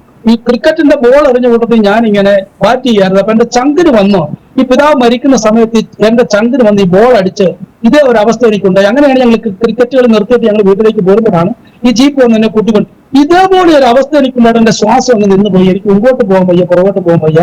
ഞാൻ അവിടെ നിന്നിട്ട് ആരെ നോക്കിയപ്പോൾ ആരെയും കാണാൻ ഒരു കാട് പോലെ പിടിച്ചൊരു സ്ഥലമാണ്, വീട് വഴിയാണ്. ഞാൻ അവിടെ നിന്നുകൊണ്ട് ഇങ്ങനെ പ്രാർത്ഥിച്ചു, കർത്താവിന്റെ വീട് വരെ ഒന്ന് ചെല്ലാനായിട്ട് എന്നെ അനുവദിക്കണം എന്നാണ്. എനിക്ക് ഈ നടുറോഡിൽ കിടന്ന് എന്നെ മരിക്കാൻ അനുവദിക്കരുത്. ഞാനിങ്ങനെ അവിടെ നിന്നുകൊണ്ടൊന്ന് പ്രാർത്ഥിക്കുന്നു. പെട്ടെന്ന് എന്റെ ശ്വാസത്തിലേക്ക് മടങ്ങി വന്നിട്ട് ഞാൻ പയ്യെ നടന്നു. ഒരു 10 മണിക്കൂർ നടന്ന വീട്ടിൽ ചെല്ലാം, ഒരു 3/4 മണിക്കൂർ കൊണ്ട് ഞാൻ നടന്നിട്ട് വീട്ടിൽ ചെന്നു. അപ്പോഴത്തേക്ക് ഒരു സന്ധ്യയായി. ഞാൻ അവിടെ ചെന്ന് ഞങ്ങൾ എന്റെ റൂമിന്റെ അകത്ത് കയറി കട്ടിലേക്ക് കയറി ഞാനിങ്ങനെ കമന്ന് കിടക്കുകയാണ്. ആ കമന്ന് കിടന്ന് അപ്പോൾ ഞങ്ങളുടെ നാട്ടിൽ നിന്ന് അന്ന് പാലായിൽ നിന്ന് ഒരു സുഹൃത്ത്, ഞങ്ങളുടെ ഒരു ബന്ധു വന്ന് വീട്ടിൽ വന്നിട്ടുണ്ട്. അദ്ദേഹം ഈ പെയിന്റിങ്ങിന്റെ കളക്ഷനൊക്കെ എടുത്തിട്ട് ഹോൾസെയിലായിട്ട് പെയിന്റിങ് കൊണ്ട് കൊടുക്കുന്ന ഒരു വ്യക്തിയാണ്. അദ്ദേഹം ഇങ്ങനെ കട്ടപ്പന, നെടുങ്കണ്ടം, തൂക്കുവാർത്തൊക്കെ വന്നിങ്ങനെ ഈ കടകളിൽ കൂടെ ഇതിന്റെ കളക്ഷൻ എടുത്തിട്ട് സന്ധ്യ ആകുമ്പോൾ തിരിച്ചു പോകാതെ ഞങ്ങളുടെ വീട്ടിൽ കിടന്നിട്ടാണ് മിക്കവാറും പോകുന്നത്. അദ്ദേഹം വന്നിട്ടുണ്ട്. അദ്ദേഹം വന്ന് ആഹാരം എല്ലാം കഴിച്ചിട്ട് ഞാൻ ആഹാരം കയറി കിടക്കുന്നു. ഇദ്ദേഹം വന്നിട്ട് ആഹാരം കഴിച്ച് രണ്ടും കൂടെ കയറി കിടക്കാൻ തുടങ്ങി. ഞാൻ പറഞ്ഞു, സഹോദര അല്ലെ പാപ്പ ഇവിടെ കിടക്കരുത്, എനിക്ക് ചങ്കിന് വേദന ഉണ്ട്, അങ്ങോട്ട് മാറി കിടന്നു, അടുത്ത കട്ടിലെ കിടന്നു പറഞ്ഞു. അദ്ദേഹത്തെ അടുത്ത കട്ടിലെ കയറ്റി പോയി കിടന്നു. ഞാൻ കണ്ടില്ല, അദ്ദേഹം അവിടെ പോയി കിടന്നു. ഞാൻ കിടന്നിങ്ങനെ കിടക്കുകയാണ്, വേദന കാരണം സംസാരിക്കാൻ വയ്യ, ശ്വാസം എടുക്കാൻ വയ്യ, ഇങ്ങനെ കിടക്കുന്ന കൂടെ ഞാനിങ്ങനെ പ്രാർത്ഥിക്കുന്നുണ്ട്, കർത്താവ് ഒന്ന് എന്റെ പ്രാണനെ എടുത്തുകൊള്ളണം, ഇല്ലെങ്കിൽ എന്താണ് എനിക്ക് പൂർണ്ണമായ സൗഖ്യം തരണം, കാരണം എനിക്ക് വേദന സഹിക്കാൻ പറ്റുന്നില്ല എന്നിങ്ങനെ പറഞ്ഞുകൊണ്ട് ഞാൻ കിടക്കുന്നത്. അങ്ങനെ കിടന്ന് ഏകദേശം ഒരു രാത്രി 1-2 മണിയായി. ആ സമയമാകുമ്പോൾ പെട്ടെന്ന് എന്റെ റൂമിന്റെ അകത്തൊരു വെട്ടം അടിച്ചിട്ട് ആ വെട്ടത്തിന്റെ അകത്തുനിന്ന് ഒരു വ്യക്തി ഇറങ്ങി നടന്നിങ്ങനെ വരികയാണ്. നടന്ന് ഞാൻ കിടക്കുന്ന കട്ടിലിന്റെ അടിയിൽ വന്നിട്ട് എന്റെ കൈ ഇങ്ങനെ വയറിന്റെ അടിയിലൂടെ എടുത്ത് മലർത്തി എന്നെ കിടത്തിയിട്ട് ആ കട്ടിലിന്റെ സൈഡിൽ തന്നെ എന്റെ മുഖത്തേക്ക് നോക്കിയിരുന്നിട്ട് എന്നോട് ആ വ്യക്തി ചോദിച്ചു, ഞാൻ എന്ത് ചെയ്തു തരണം ആഗ്രഹിക്കുന്നു ചോദിച്ചു. ഞാൻ പറഞ്ഞു, ഒന്നിൽ എനിക്ക് പൂർണ്ണ സൗഖ്യം തരണം, ഇല്ലെങ്കിൽ എന്നെ എന്ത് ചെയ്യണം, എന്റെ പ്രാണനെ എടുക്കണമെന്ന് പറഞ്ഞു. മകനെ ഇന്ന് രാത്രി നീ സൗഖ്യമാക്കുകയാണെന്ന് പറഞ്ഞ് ആ വ്യക്തി എന്റെ ചങ്കിന് ഇങ്ങനെ സ്പർശിച്ചതും തൊട്ടപ്പുറത്തെ കട്ടിൽ കിടന്ന ആ വ്യക്തി, ആ നാട്ടിൽ നിന്ന് വന്ന അന്ന് ഗസ്റ്റായിട്ട് വന്ന വ്യക്തി ഒരൊറ്റ കാർച്ചയാണ്. അദ്ദേഹം വളരെ ശക്തിയിലാണ് കാറുന്നത്. അദ്ദേഹത്തിന്റെ കാർച്ചയുടെ ശബ്ദം കേട്ട് ഞാൻ ചാടി എഴുന്നേറ്റപ്പോ എന്റെ ശരീരം ഇങ്ങനെ മുഴുവൻ വിയർത്ത് കുടിച്ചിരിക്കുകയാണ്. ഞാൻ എന്റെ ശരീരം മുഴുവൻ ഇങ്ങനെ കുലുക്കി നോക്കി, ഇങ്ങനെ അത് കുടഞ്ഞു നോക്കി, എന്റെ ശരീരത്തെ എല്ലാം തൊട്ട് നോക്കിയപ്പോൾ ഒരു വേദനയില്ല, ഒരു പ്രയാസവും ഇല്ല. അന്ന് രാത്രിക്ക് എന്റെ റൂമിന്റെ അകത്ത് ഇറങ്ങി വന്ന ആ വ്യക്തി കർത്താവാകുന്ന യേശു ക്രിസ്തു ആയിരുന്നു. ആ യേശു എന്റെ ആ കട്ടിന്റെ അരികിൽ വന്ന് ഇരുന്നിട്ട് കമന്ന് കിടന്ന് എന്നെ എടുത്ത് ഇങ്ങനെ മലർത്തി കിടത്തിയിട്ട് എന്റെ അരികിൽ എന്നോട് എന്ത് ചെയ്യണമെന്ന് ചോദിച്ചത്. എന്നെ തൊട്ട് സൗഖ്യമാക്കി. ഞാൻ കമ്മ്യൂണിസ്റ്റുകാരനെന്ന് പ്രസംഗിച്ച, ലോകം കണ്ട ആദ്യത്തെ കമ്മ്യൂണിസ്റ്റുകാരനാണെന്ന് ഞാൻ പ്രസംഗിച്ച, എന്റെ പിതാവിന്റെ പിതാവ്, എന്റെ പിതാവ് പ്രസംഗിച്ച ആ കർത്താവ് യേശുക്രിസ്തു ഞങ്ങളുടെ ആ റൂമിന്റെ അകത്തേക്ക് എന്റെ പ്രാർത്ഥന കേട്ട് എന്റെ രോഗസൗഖ്യത്തിന് വേണ്ടി ഇറങ്ങി വന്നു. അങ്ങനെ എന്നെ പരിപൂർണമായിട്ട് വന്നു എന്റെ കർത്താവ് തൊട്ട് സൗഖ്യം. ഇന്നിപ്പോ 2025 ജൂലൈ മാസം 22-ാം തീയതി നമ്മൾ ഇവിടെ ഇരിക്കുമ്പോൾ ഞാൻ 25 വർഷമായി യേശു എന്നെ സൗഖ്യമായിട്ട് ഒരിക്കൽ പോലും ആത്മാവ് എന്നെ ബാധിക്കുകയോ എന്റെ അടുക്കൽ വരികയോ എന്നെ തൊടുകയോ ചെയ്തിട്ടില്ല എന്നുള്ളതാണ്. അപ്പോൾ അതിനുശേഷം പിന്നീട് എനിക്ക് പരീക്ഷ ഒരു വലിയ പ്രശ്നം.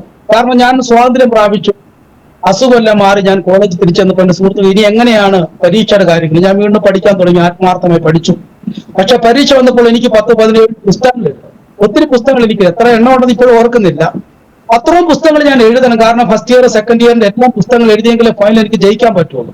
അപ്പൊ ഞാൻ ഈ കാര്യം ചെന്ന് പറഞ്ഞപ്പോൾ ഷൗക്കത്ത് എന്ന് പറയുന്ന പ്രിൻസിപ്പാളാണ്, അദ്ദേഹത്തോട് എന്ന് പറഞ്ഞപ്പോൾ അദ്ദേഹം പറഞ്ഞു, നീ ജയിക്കുകയാണെങ്കിൽ കേരളത്തിലുള്ള എല്ലാ കുട്ടികളും BIക്ക് ജയിക്കുമെന്ന് പറഞ്ഞു. കാരണം ഒന്ന്, ഞാൻ കോളേജിൽ നല്ല സ്വഭാവമൊക്കെ ആയിരുന്നെങ്കിൽ കോളേജിൽ ഞാൻ ക്ലാസ്സിൽ കയറുന്നത് വളരെ റെയർ ആയിട്ടാണ്. ഞാൻ ക്ലാസ്സിൽ ഒന്ന്, ഞങ്ങൾ കടം ഇടുന്നതിന് വേണ്ടി ഞാൻ പെയിന്റിംഗ് പണി പഠിച്ചത് കൊണ്ട് ഞാൻ പണിക്ക് പോയി 3 ദിവസം കോളേജിൽ പോകും, 3 ദിവസം പണിക്ക് പോയി. എന്റെ അനുജനെ പഠിപ്പിച്ചുകൊണ്ടാണ് ഞാൻ പഠിക്കുന്നത് തന്നെ. പിന്നെ എന്റെ അമ്മയുടെ ചെലവ് നടത്തുന്നത് ഞാനാണ്, എന്റെ പഠനത്തിന്റെ എല്ലാ ചെലവും ഞാനാണ് ചെയ്യുന്നത്. 3 ദിവസം കൊണ്ട് ഞാൻ ജോലിക്ക് പോകും, 3 ദിവസം ഞാൻ കോളേജിൽ പോകും. അങ്ങനെയാണ് ഞാൻ പഠിച്ചത്. അങ്ങനെ എനിക്ക് 3 വർഷം പഠിച്ചിട്ട് 89-90 ഹാജരില്ലായിരുന്നു. അപ്പൊ അത് ഒന്നാമത്തെ വിഷയമാണ്. അപ്പോൾ ഞാൻ അവിടെ നാഷണൽ സർവീസ് സ്കീമിന്റെ വേൾഡ് സെക്രട്ടറി ഒക്കെ ആയിരുന്നത് കൊണ്ട് നല്ല സ്വഭാവത്തിനുള്ള 100 രൂപ ക്യാഷ് അവാർഡൊക്കെ NSSന്റെ ക്യാമ്പിന്റെ അകത്ത് വെച്ച് എനിക്ക് ലഭിച്ചതുകൊണ്ട് അധ്യാപകർക്ക് എന്നോടൊരു സ്നേഹവും കാര്യമൊക്കെ ഉണ്ടായിരുന്നു. ഏതായാലും വിദ്യാർത്ഥിയോട് ഇങ്ങനെ പറഞ്ഞു, നീ ജയിക്കുകയാണ്, കേരളത്തിലെ കുട്ടികളെല്ലാം ജയിക്കുമെന്ന് പറഞ്ഞു. അങ്ങനെ എനിക്ക് ആകെപ്പാടെ ഒരു ബുദ്ധിമുട്ടായിപ്പോയി, എന്ത് ഞാൻ ചെയ്യണം. അപ്പൊ ഞാൻ ദൈവദാസനോടും ദേവദാസനോടൊക്കെ പറഞ്ഞു, അവര് പറഞ്ഞു കുറേശ്ശെ എഴുതി ജയിക്കാം, ഒന്നിച്ചെഴുതണ്ട, ഒന്നിച്ചെഴുതി കഴിഞ്ഞാൽ ചിലപ്പോൾ പരാജയപ്പെട്ടു പോയെങ്കിലോ. ഞാനും അങ്ങനെ തീരുമാനിച്ചു. പക്ഷേ ഞാൻ പ്രാർത്ഥിച്ചു, ദൈവത്തിന്റെ ആത്മാവ് എന്നോട് പറഞ്ഞു, നീ തീർച്ചയായും പരീക്ഷ എഴുതുക, ഞാൻ ഇന്ന് ജയിപ്പിക്കുമെന്ന് പറഞ്ഞു. ഞാൻ 3 ദിവസം ഉപവസിച്ച് പ്രാർത്ഥിച്ചിട്ട് ഞാൻ ഓരോ പരീക്ഷകളും പ്രാർത്ഥനയോട് എഴുതാൻ തുടങ്ങി. അത് എഴുതുന്ന 7 മണി മുതൽ നേരത്തെ 7 മണി വരെ വെള്ളത്തിൽ കാലിട്ടുകൊണ്ടിരുന്ന് ഞാൻ ഇങ്ങനെ പുസ്തകം പഠിക്കും. ആ ഓരോ പരീക്ഷയുടെ ദിവസം 12 മണിക്കൂർ മുടങ്ങാതെ ഞാനിരുന്ന് പഠിക്കും. കാലിങ്ങനെ വെള്ളത്തിലിട്ടുകൊണ്ടിരുന്ന് ഞാനിങ്ങനെ പഠിക്കും. പഠിച്ചിട്ട് ഞാൻ പോയി പരീക്ഷ എഴുതും. പരീക്ഷ കഴിഞ്ഞ് വീണ്ടും ഇങ്ങനെ 2-3 ദിവസം കഴിഞ്ഞാണ് അടുത്ത പരീക്ഷ. അങ്ങനെ ഞാൻ ആ പരീക്ഷകൾ മുഴുവനും പ്രാർത്ഥിച്ച് ഞാൻ എഴുതി. റിസൾട്ട് വന്നപ്പോൾ അതിശയകരമാകുന്ന രീതിയിൽ ദൈവം എനിക്ക് സെക്കൻഡ് ക്ലാസ് തന്ന് BIക്ക് എനിക്ക് ജയിക്കുവാനുള്ള അവസരം ഉണ്ടാക്കി തന്നു. നിരന്തരം കോളേജിൽ വന്നുകൊണ്ടിരുന്ന 5 പെൺകുട്ടികൾ തോറ്റുപോയി. അത്യാവശ്യം നന്നായിട്ട് പഠിക്കുന്ന 5 കുട്ടികൾ തോറ്റുപോയപ്പോൾ ഞാൻ സെക്കൻഡ് ക്ലാസ്സിൽ അവിടുന്ന് BIക്ക് പാസ്സായി. അങ്ങനെ എനിക്ക് പ്രിൻസിപ്പാള് റിസൾട്ട് വാങ്ങിക്കാൻ ചെന്നപ്പോൾ എനിക്ക് ഷെയ്ക്കാൻഡ് തന്നു. എന്നോട് നല്ലവണ്ണം പിന്നീട് പഠിക്കണം, ഒരു നല്ലൊരു പൊസിഷനിൽ എത്രയെന്നൊക്കെ എന്നോട് പറഞ്ഞു ഇവിടുന്ന് വിടുന്നത്. അങ്ങനെ എനിക്ക് പിന്നീട് തുടർന്ന് പഠിക്കുവാൻ എനിക്ക് കഴിഞ്ഞില്ല. കാരണം എന്റെ അനുജന്റെ പഠനത്തിന്റെ കാര്യങ്ങൾ ഉത്തരവാദിത്വം എന്റെ മുകളിലായിരുന്നു. കടങ്ങൾ ഉണ്ടായിരുന്നൊക്കെ ഞാനും എന്റെ ജ്യേഷ്ഠനും കൂടെ ഞാൻ കാഞ്ഞിരപ്പള്ളി എന്ന് പറയുന്ന സ്ഥലത്ത് മെയ്ക്കാട് പണിക്ക് പോയി അവിടെ കിടന്ന് മെയ്ക്കാട് പണി ചെയ്ത്, അതുപോലെ തന്നെ മറ്റ് പെയിന്റിങ്ങിന്റെ പണിക്ക് പോയെല്ലാം കടങ്ങളെല്ലാം ഞങ്ങൾ രണ്ടുപേരും പഠിപ്പിച്ചു. എന്റെ അനുജനെ പഠിപ്പിച്ചു. ഞാൻ അനുജനെ പഠിപ്പിക്കേണ്ട ഉത്തരവാദിത്വം എനിക്കായതുകൊണ്ട് ഞാൻ എന്ത് ചെയ്തു, ഞാൻ തുടർന്ന് പഠിക്കാൻ പോയില്ല.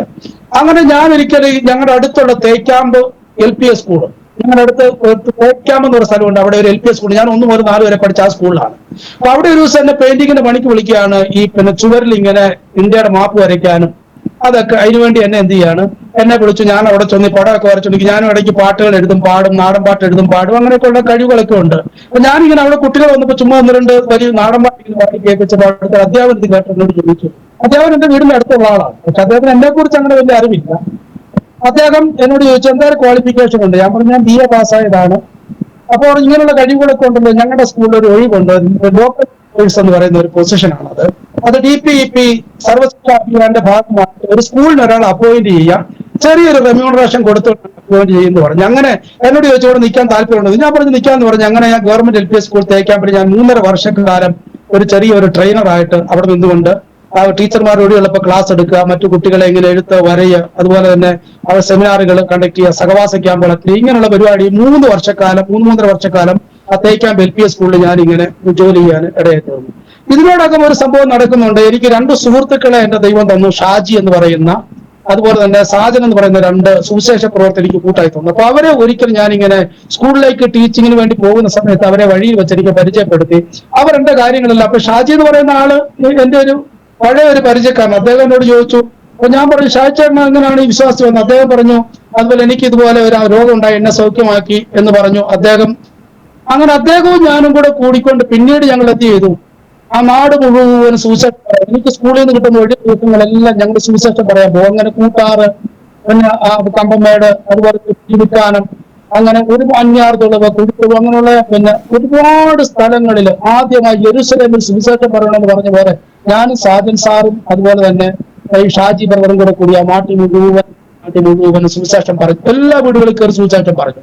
ഞങ്ങളുടെ വീട്ടിൽ ഉപവാസം വെക്കും, ഞങ്ങളുടെ ചുറ്റുവട്ടത്തുള്ള എല്ലാം വിളിച്ച് അങ്ങനെ വലിയ ഉപവാസ പ്രാർത്ഥനകളെല്ലാം നടന്നു. അങ്ങനെ ദൈവത്തിന് മനസ്സിലായി, എനിക്ക് ശുശ്രൂഷ കഴിഞ്ഞെന്ന് മനസ്സിലായപ്പോൾ ദൈവത്തിന്റെ ആത്മാവ് എന്നോട് പറഞ്ഞു, എനിക്ക് നോർത്ത് ഇന്ത്യയിലേക്ക് ശുശ്രൂഷയ്ക്ക് പോകാൻ ഒരു തോന്നലുണ്ടായിരുന്നു. അപ്പൊ അങ്ങനെ ഒരു വിളി എന്റെ മനസ്സിലേക്ക് വന്നു. അപ്പൊ അനേക ദേവദാസന്മാരുടെ തലയ്ക്ക് വെച്ച് പറയുന്നുണ്ട്, നോർത്ത് ഇന്ത്യക്കാണ് വിളി, വിദേശ രാജ്യങ്ങളിലാണ് പോകുന്ന പറയുന്നത്. അപ്പൊ എനിക്ക് ഇതിനെപ്പറ്റിയൊന്നും അറിയത്തില്ല, എന്താണ് ചെയ്യേണ്ടതെന്നും അറിയത്തില്ല. എനിക്ക് ബൈബിൾ കോളേജ് പഠിത്തമില്ല, ആകെ സെക്കൻഡ് ഇയർ വരെ പഠിത്തമുണ്ട്. അപ്പൊ ഞാനിങ്ങനെ ദൈവത്തിൽ പറയുന്നത്, എനിക്ക് ബൈബിൾ കോളേജ് പഠിത്തമില്ല, ബൈബിൾ കോളേജ് പഠിക്കാതെ ആരെങ്കിലും നോർത്ത് ഇന്ത്യക്ക് വിടുന്നുണ്ടെങ്കിൽ ഞാൻ പോകാൻ തയ്യാറാണ്. അങ്ങനെ ഞാൻ ഈ സ്കൂളിൽ പോകുന്ന സമയത്ത് ഞാനിങ്ങനെ ചുമ്മാ ഇങ്ങനെ വഴിയിലുള്ള ഈ കല്ലുമൊക്കെ ഇങ്ങനെ തട്ടി ഇങ്ങനെ പോകും. എന്ന് ചെറുപ്പ മൈൻഡാണത്. അപ്പൊ ഇങ്ങനെ പോകുന്ന സമയത്ത് ചുമ്മാ ഇങ്ങനെ കാലുകൊണ്ട് ഇങ്ങനെ തട്ടി ഒരു പേപ്പർ ഇങ്ങനെ പറഞ്ഞു കയ്യെ തട്ടി അവിടെ ഇരുന്നു. ഒരു ചെറിയൊരു പേപ്പർ പീസാണ്. ഞാൻ ചുമ്മാ അത് ഇങ്ങനെ എടുത്തൊരു ജിജ്ഞാസയോടുകൂടി അതിങ്ങനെ നോക്കിയപ്പം അത് ഗുഡ് ന്യൂസിന്റെ ഒരു പേപ്പറാണ്. അപ്പോൾ അതിലിങ്ങനെ എഴുതിയിരിക്കുകയാണ്, പിന്നെ ബൈബിൾ കോളേജിൽ പഠിക്കാത്തവർക്കും നോർത്ത് ഇന്ത്യയിലെ സുവിശേഷകർക്കുള്ള അവസരം. 3 മാസം ഹിന്ദി ട്രെയിനിങ് കഴിഞ്ഞിട്ട് ഞങ്ങള് പിന്നെ വേലക്കാർ സുവിശേഷത്തിൽ നോർത്ത് ഇന്ത്യ വയലുകളിലേക്ക് അയക്കുന്നു പറഞ്ഞ ഒരു പേപ്പർ പീസ് കിട്ടി. നമ്പറും അത് കിടപ്പുണ്ട്. പെട്ടെന്ന് എന്റെ ഉള്ളിൽ ഇത് വന്നു. ഞാൻ ദൈവത്തോട് പറഞ്ഞ കാര്യം, ബൈബിൾ കോളേജ് പഠിക്കാതെ ആരെങ്കിലും അയക്കുന്നുണ്ടെ പോകാം. ദൈവത്തിന്റെ പദ്ധതി എത്ര ആശ്ചര്യമാണെന്ന് ഞാൻ ഓർക്കുകയാണ്. വഴിയിൽ കിടന്നൊരു പേപ്പർ പീസ് ചുമ്മാ തട്ടി എന്റെ കയ്യിൽ വന്നിരിക്കാനും ഞാൻ നോക്കാനും ആ നമ്പർ എടുത്ത് ഞാൻ പെട്ടെന്ന് വീടിന്റെ സ്കൂളിന്റെ അടുത്ത് അന്ന് മൊബൈൽ ഫോൺ ഒന്നുമല്ല, ബൂത്തിൽ ചെന്നിട്ട് 1 രൂപ കോയിനിട്ട് ഞാൻ പെട്ടെന്ന് ഈ സെന്ററിലേക്ക് വിളിച്ച അവര് പെട്ടെന്ന് ഫോൺ എടുത്തിട്ട് ചോദിച്ചു, പിന്നെ കാര്യങ്ങളെല്ലാം പറഞ്ഞപ്പോ എന്തായാലും ക്വാളിറ്റി ഞാൻ പറഞ്ഞു BA പാസ് ആണെന്ന് പറഞ്ഞ് പെട്ടെന്ന് കയറിപ്പോയി. അടുത്ത ആഴ്ച തന്നെ ഞങ്ങളുടെ ട്രെയിനിങ് തുടങ്ങുകയാണ്. അങ്ങനെ എറണാകുളത്ത് വന്ന് ഞാൻ ഹിന്ദി 3 മാസം അവിടെ നിന്ന് ചെറിയ ട്രെയിൻ ചെയ്തിട്ട് 2003 ഡിസംബർ മാസം 31-നാണ് ഞാൻ നോർത്ത് ഇന്ത്യയിലേക്ക് കടന്നു വരികയാണ്. അപ്പൊ ബിലാസ്പൂർ എന്ന് പറയുന്ന സ്ഥലത്താണ് വരുന്നത്. ഭയങ്കര തണുപ്പാണ്. ഭയങ്കര തണുപ്പെന്ന് പറഞ്ഞാൽ നോർത്തിയെ പറ്റി യാതൊരു വിധത്തിലുള്ള ഐഡിയ ഇല്ല. എന്റെ 2 ഷർട്ട് ഉണ്ട്, 2 പാന്റ് ഉണ്ട്, 100 രൂപയുണ്ട്. അത്യാവശ്യമുള്ള തുണികളും മറ്റു തുണികളും. ഇതുകൊണ്ടാണ് ഞാൻ ആദ്യം നോർത്ത് ഇന്ത്യ വരുന്നത്. അപ്പൊ ഈ ഡിസംബർ 30-ന് അവിടെ വന്നു. അപ്പൊ ഞങ്ങൾ അവിടെ വന്ന് ചർച്ചുകളിൽ കൂടെ ആരാധനയ്ക്ക് പോയി. കുറച്ചു നാൾ കഴിഞ്ഞപ്പോൾ ഞങ്ങളെ കൊണ്ടുവന്ന സംഘടന, ആ സംഘടനയുടെ കാര്യങ്ങളെല്ലാം ചില പ്രശ്നങ്ങളൊക്കെ ഉണ്ടായിക്കൊണ്ട് ആ സംഘടന അങ്ങ് വല്ലാതെ പിരിച്ചുവിടപ്പെട്ട ഒരവസ്ഥയിലേക്കായി. അപ്പൊ മറ്റുള്ള എല്ലാവർക്കും ഓരോരോ സംഘടനകളിൽ ചേർന്ന് എനിക്ക് മാത്രം എങ്ങും പോകാനുള്ള അവസ്ഥ ഉണ്ടായിരുന്നു. അപ്പൊ ഞാൻ ദൈവത്തോട് ചോദിച്ചു, കർത്താവ് ഞാൻ എന്താണ് ചെയ്യേണ്ടത്? ദൈവത്തിന്റെ ആത്മാവ് പറഞ്ഞു, നീ ഇവിടെ നിൽക്കുന്നതിനെ ഞാൻ അനുഗ്രഹിക്കുമെന്ന് പറഞ്ഞു. അന്ന് ഞാൻ എല്ലാ മാസവും ഉപവസിച്ച് പ്രാർത്ഥിക്കുമായിരുന്നു. രക്ഷിക്കപ്പെട്ട 5 വർഷക്കാലം എല്ലാ മാസവും 3 ദിവസം വെച്ച് ഉപവസിച്ച് പ്രാർത്ഥിക്കുക. എന്റെ കുടുംബക്കാർ രക്ഷിക്കപ്പെടാൻ വേണ്ടി ഞാൻ 3 ദിവസം എല്ലാ മാസവും ഉപവസിച്ച് പ്രാർത്ഥിക്കുമായിരുന്നു. അങ്ങനെ എന്റെ വീട്ടുകാരെല്ലാം 3.5 വർഷം കഴിഞ്ഞ വീട്ടുകാരെല്ലാം രക്ഷിക്കപ്പെടുകയും ചെയ്താൽ ഉപവാസ പ്രാർത്ഥന ദൈവം കേട്ട് എന്റെ അമ്മ രക്ഷിക്കപ്പെട്ടു, എന്റെ ജ്യേഷ്ഠൻ രക്ഷിക്കപ്പെട്ടു, അനുജൻ രക്ഷിക്കപ്പെട്ടു. അങ്ങനെയാണ് ഞങ്ങളെല്ലാം രക്ഷിക്കപ്പെട്ട അവസ്ഥയിലേക്ക് വന്നു. അനുജൻ പിന്നീട് ഒരു പിന്നാറ്റ അവസ്ഥയിലേക്ക് പോയെങ്കിലും ജ്യേഷ്ഠൻ ചർച്ചിന്റെ ഒരു സെക്രട്ടറി ആയും ആരാധന ലീഡ് ചെയ്യുന്ന ആളെയൊക്കെ ഇപ്പോഴും സ്ട്രോങ് ആയിട്ട് വിശ്വാസത്തിലാണ്. എന്റെ മാതാവ് നല്ല ഉറച്ച വിശ്വാസത്തിലാണ്. അങ്ങനെ ദൈവ പ്രാർത്ഥനയ്ക്ക്. എന്നാലും ഞാനീ നോർത്തിൽ വന്നിട്ട് ഇവിടെ നിൽക്കുന്ന സമയത്ത് ഞാൻ ദൈവത്തോട് ചോദിച്ചു, കർത്താവേ ഞാനിങ്ങനെ നിൽക്കുകയാണ്, എന്താണ് ദൈവം അനുഗ്രഹിക്കുമെന്ന് പറഞ്ഞു. ഞാൻ സപ്പോർട്ടൊന്നും കണക്കൂട്ടാതെ ഞാൻ അവിടെ നിന്നു. ഏതായാലും ആ നിൽപ്പ് വലിയൊരു പ്രതികൂലത്തിലേക്ക് ഞാൻ കടന്നു പോവുകയാണ്. വലിയൊരു പ്രതികൂലം എന്ന് പറഞ്ഞാൽ സാമ്പത്തികം ഇല്ലാത്ത അവസ്ഥയിലേക്ക് കടന്നു പോവുകയാണ്. അപ്പൊ എനിക്കൊരു 400 രൂപ മാസം വാടക.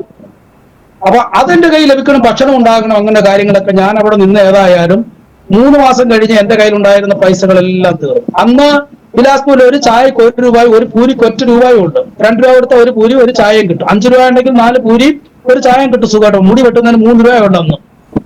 ഞാൻ അവിടെ വിശ്വാസത്താലങ്ങ് നിന്ന് സുവിശേഷ പ്രവർത്തിക്കും. അപ്പോൾ ഞാൻ KP യോഹന്നാന്റെ അവിടെ പിന്നെ ബിലാസ്പൂരിൽ സെന്റർ ഉണ്ട്. അവിടെ ചെന്നിട്ട് ഒരു ചാക്ക്, ഒരു 2 ചാക്ക് നിറച്ച് ഈ തമ്പിയുടെ ഹൃദയത്തിന്റെ പ്രേംലാൽ കാ ദിൽ എന്ന് പറയുന്ന ഒരു ട്രാക്ട് ഉണ്ട്. അപ്പോൾ ഈ ട്രാക്ട് 2 ചാക്ക് എടുത്തുകൊണ്ട് എന്റെ റൂമിന്റെ അകത്ത് വെച്ചിട്ട് ഞാൻ രാവിലെ 10 വില്ലേജുകളുണ്ട് ഞാൻ താമസിക്കുന്നതിനടുത്തായിട്ട്. ഈ 10 വില്ലേജുകളിൽ ഒരു ചെറിയ 250 രൂപയുടെ സൈക്കിൾ അവിടെ ഒരു ചേച്ചി എനിക്ക് തന്നു. ഈ സൈക്കിളെ ചവിട്ടി ഈ ട്രാക്ട് ഞാൻ കൊടുക്കണം. അപ്പൊ എന്റെ പേര് തന്നെ ലാസ്റ്റ് പ്രേംലാൽ കാ ദിൽ എന്നായിപ്പോയി. എല്ലാവരും എന്നെ കാണുന്നത് പ്രേംലാൽ കാ ദിൽ ആകെയാ, പ്രേംലാൽ കാ ദിൽ എന്നെ കാണുമ്പോൾ അങ്ങനെ പറയുമായിരുന്നു. കാരണം ഈ ട്രാക്ട് ഒരു 10,000-3000 ട്രാക്ട് 10 ഗ്രാമങ്ങളിലായിട്ട് ഇങ്ങനെ നേരെ വെളുക്കുമ്പോൾ ഇറങ്ങി പോകുക. ഞാൻ തിരിച്ചു ഇങ്ങനെ ഒരു സന്ധ്യാസമയത്ത് വരും, അവിടെ പൈപ്പിലെ വെള്ളം കുടിക്കും. അങ്ങനെ ചപ്പാത്തി കവറിന്റെ അകത്ത് പൊതിഞ്ഞുകൊണ്ട് പോകും. അങ്ങനെ ഞാൻ വലിയ പ്രതികൂലാവസ്ഥയിലേക്ക്, എനിക്ക് യാതൊരു മാർഗമില്ലാതായി ഭക്ഷണം കഴിക്കാൻ. അങ്ങനെ ഞാൻ പ്രാർത്ഥിക്കാൻ എനിക്കൊരു ജോലി വേണം. അപ്പൊ അങ്ങനെ ജോലിക്ക് വേണ്ടി പ്രാർത്ഥിക്കാൻ പറഞ്ഞു. എനിക്ക് പകൽ ജോലി വേണം, എനിക്ക് രാത്രി ജോലി വേണം, പകൽ സുവിശേഷ പ്രവർത്തനം ചെയ്യാമല്ലോ. അങ്ങനെ MBBSന്റെ ഹോസ്പിറ്റലില് കുട്ടികൾ പഠിക്കുന്നുണ്ട് അവിടെ. പിന്നെ ഹോസ്റ്റലിന്റെ അകത്ത് കുട്ടികൾ അവിടെ, പിന്നെ ഗോൾ ബജാർ എന്ന് പറയും, ബിലാസ്പൂരിലെ ഗോൾ ബജാറിൽ ഒരു MBBSന്റെ പിന്നെ ഹോസ്റ്റലുണ്ട്. അവിടെ ഒരു കോളേജ്, മെഡിക്കൽ കോളേജ് ഉണ്ട്. അവിടെ കുട്ടികൾ പഠിക്കുന്നുണ്ട്. അപ്പൊ അവർക്ക് ചായ എടുത്തു കൊടുക്കണം. രാത്രി 10 മുതൽ 1 മണി വരെ ചായ എടുത്തു കൊടുക്കണം. അപ്പൊ 400 രൂപ തരാം. അപ്പൊ എന്റെ വാടകയുടെ കാര്യം ഒക്കെ പ്രാർത്ഥന ദൈവം കേട്ടു. അങ്ങനെ ഞാൻ ആ ഹോസ്റ്റലിലേക്ക് കുട്ടികൾക്ക് ചായ എടുത്തു കൊടുക്കാൻ പോയി. രാത്രി 10 ആകുമ്പോൾ അവിടെ ചെല്ലും, 1 മണിയാകുമ്പോൾ മടങ്ങി പോരണം. അപ്പൊ ആദ്യമൊക്കെ ഞാൻ അവിടെ ചെന്നിട്ട് നേരത്തെ ചെന്ന് ആഹാരം കഴിക്കുമായിരുന്നു. അങ്ങനെ അവിടുന്ന് ആഹാരം കഴിക്കും, മിച്ചമുള്ള ഞാൻ എടുത്തുകൊണ്ട് പോരായിരുന്നു. കുറച്ച് ദിവസം കഴിഞ്ഞപ്പം അവര് പുറത്തുനിന്ന് വരുന്നവർക്ക് ആഹാരം കൊടുക്കുന്നുണ്ട്, കുട്ടികൾക്ക് മാത്രം ഉണ്ടാക്കുന്നുള്ളൂ, ആഹാരം പുറത്തുനിന്നവർക്ക് കൊടുക്കാറില്ല. അങ്ങനെ എന്ത് ചെയ്യണം, ആഹാരങ്ങളെല്ലാം വെക്കുന്ന ആ പ്ലേസ് മാത്രം അവരങ്ങ് അടച്ചു പൂട്ടും. എനിക്ക് ചായ എടുത്ത് കൊടുക്കാനുള്ള സാധനങ്ങൾ മാത്രം മറ്റു റൂമിലേക്ക് ആക്കി തന്നു. എന്റെ ആഹാരം അവിടെ മുടങ്ങിപ്പോയി. അങ്ങനെ ഞാൻ ഈ രാവിലെ മുതൽ അവിടുന്ന് കൊണ്ടുവന്ന ഭക്ഷണം കഴിച്ചിട്ടാണ് ഈ ട്രാക്ട് കൊടുക്കാൻ പോയിക്കൊണ്ടിരുന്നത്. ഈ ഭക്ഷണം നിന്ന് ഞാൻ വലിയ പട്ടിണിയിലായി പോയി. ഞാൻ വളരെയധികം പ്രയാസത്തിലേക്ക് കടന്നുപോയി. ചായ എടുത്ത് വളരെ വിശന്നൊക്കെയാണ് ഞാൻ. പിന്നെ ചായ രാത്രിക്ക് 2-3 ചായ കുടിക്കാവുന്നതുകൊണ്ട് അങ്ങനെ എന്റെ വിശപ്പൊക്കെ അടക്കി.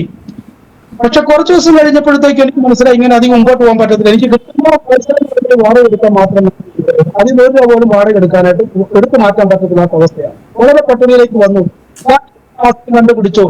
ഈ ഹോട്ടലിൽ ഇങ്ങനെ ഈ ഹോസ്റ്റലിലെ കുട്ടികൾ കഴിച്ചിട്ട് അവർ ഈ ഭക്ഷണം ഇങ്ങനെ മിച്ചം വെച്ചിട്ട് പോകും. ആ മിച്ചം വെച്ചിട്ട് പോകുന്ന ഭക്ഷണങ്ങൾ അവരുടെ പാത്രങ്ങളിൽ ഇങ്ങനെ കിടക്കും. ചപ്പാത്തി 3 എണ്ണം കൊടുത്ത 2 അവിടെ വെച്ചിട്ട് പോകും. പിന്നെ കറിയൊക്കെ അവരുടെ പാത്രങ്ങളിൽ ചിലപ്പോൾ തൊടാതെ ഒക്കെ ഇരിക്കും. ഞാൻ ഈ കുട്ടികൾ കഴിച്ചിട്ട് പോകുന്ന, ചിലപ്പോൾ അതിങ്ങനെ ഒരു നല്ല വേസ്റ്റ് പാത്രം എന്ന് പറഞ്ഞാൽ നമ്മുടെ മറ്റ് ഹോട്ടലുള്ള വേസ്റ്റ് പാത്രം പോലുള്ള നല്ല വൃത്തിയുള്ള വേസ്റ്റ് പാത്രമാണ്.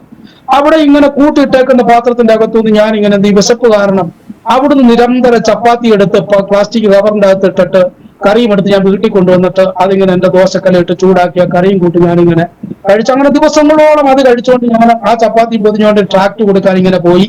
ആ സൈക്കിളെ ട്രാക്ട് കൊടുക്കും, വൈകിട്ട് തിരിച്ചു വരും. 9 മണി വരെ കിടന്നുറങ്ങിയിട്ട് രാത്രിക്ക് വീണ്ടും ഞാനിങ്ങനെ അവിടെ പോയി അങ്ങനെ ചായ എടുത്തു കൊടുക്കുന്ന ഒരു അവസ്ഥയിലേക്ക്. ആ ഒരു 2, 3, 4, 6 മാസം കഴിഞ്ഞപ്പോഴത്തേക്ക് ആ ഹോസ്റ്റലിൽ ഒരു അടിയോ ബഹളം ഉണ്ടായി. ആ ചായ എടുത്തു കൊടുക്കുന്ന ജോലിയും എനിക്ക് നഷ്ടപ്പെട്ടു പോയി. വാടക കൊടുക്കാനില്ലാതെ ഞാൻ എന്ത് ചെയ്യാണ്, വീണ്ടും ഈ വാടക കൊടുക്കാനില്ലാത്ത അവസ്ഥയിൽ റെയിൽവേ സ്റ്റേഷനിൽ കിടക്കാന്ന് പറഞ്ഞുകൊണ്ട് ഞാൻ എന്റെ ഉള്ള സാധനങ്ങളല്ല. അതിനിടയ്ക്ക് എനിക്ക് ആഹാരം കഴിക്കാനില്ലാതെ എന്റെ കട്ടിലെടുത്ത് വിറ്റു. അതുപോലെ എന്റെ മേശ വിൽക്കുന്നുണ്ട്. പിന്നെ എന്റെ ചെയറുകൾ വിറ്റു, എന്റെ കോട്ട് വിറ്റു, പിന്നെ എന്റെ 100 രൂപ ടേപ്പ് റിക്കാർഡ് വിറ്റു. അങ്ങനെ എല്ലാം വിറ്റതിന് ശേഷം ഒരു മണ്ണെണ്ണ സ്റ്റവും കുറച്ച് തുണികളും മാത്രമായിട്ട് ഞാൻ ഇങ്ങനെ നിൽക്കുകയാണ്. എല്ലാ സാധനങ്ങളും ഞാൻ വിറ്റു ആഹാരം കഴിക്കുന്നതിന് വേണ്ടി.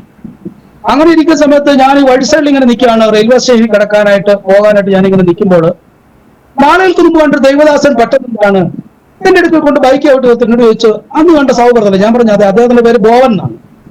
അദ്ദേഹം എന്നോട് പറഞ്ഞു, എന്നാ ഞാൻ അദ്ദേഹത്തിന് കാര്യങ്ങളെ പറഞ്ഞു ബൈക്കിൽ കയറാൻ പറഞ്ഞു. അദ്ദേഹം എന്റെ വീട്ടിൽ കൊണ്ടുചെന്ന് നന്നായിട്ട് ഭക്ഷണമെല്ലാം പറഞ്ഞു, ഞാൻ ഒരിടത്ത് കൊണ്ടുപോകണം, അവിടെ സുവിശേഷ പ്രവർത്തനം ചെയ്തോണം. വേറൊരു സുഹൃത്തും ഉണ്ടെന്ന് പറഞ്ഞു. അപ്പൊ എന്നോട് ഒരു ചെറിയൊരു സംഖ്യ ഞാൻ മാസം തരുമെന്ന് പറഞ്ഞു. 60 രൂപയാണ് അദ്ദേഹം മാസം തരുന്നത്.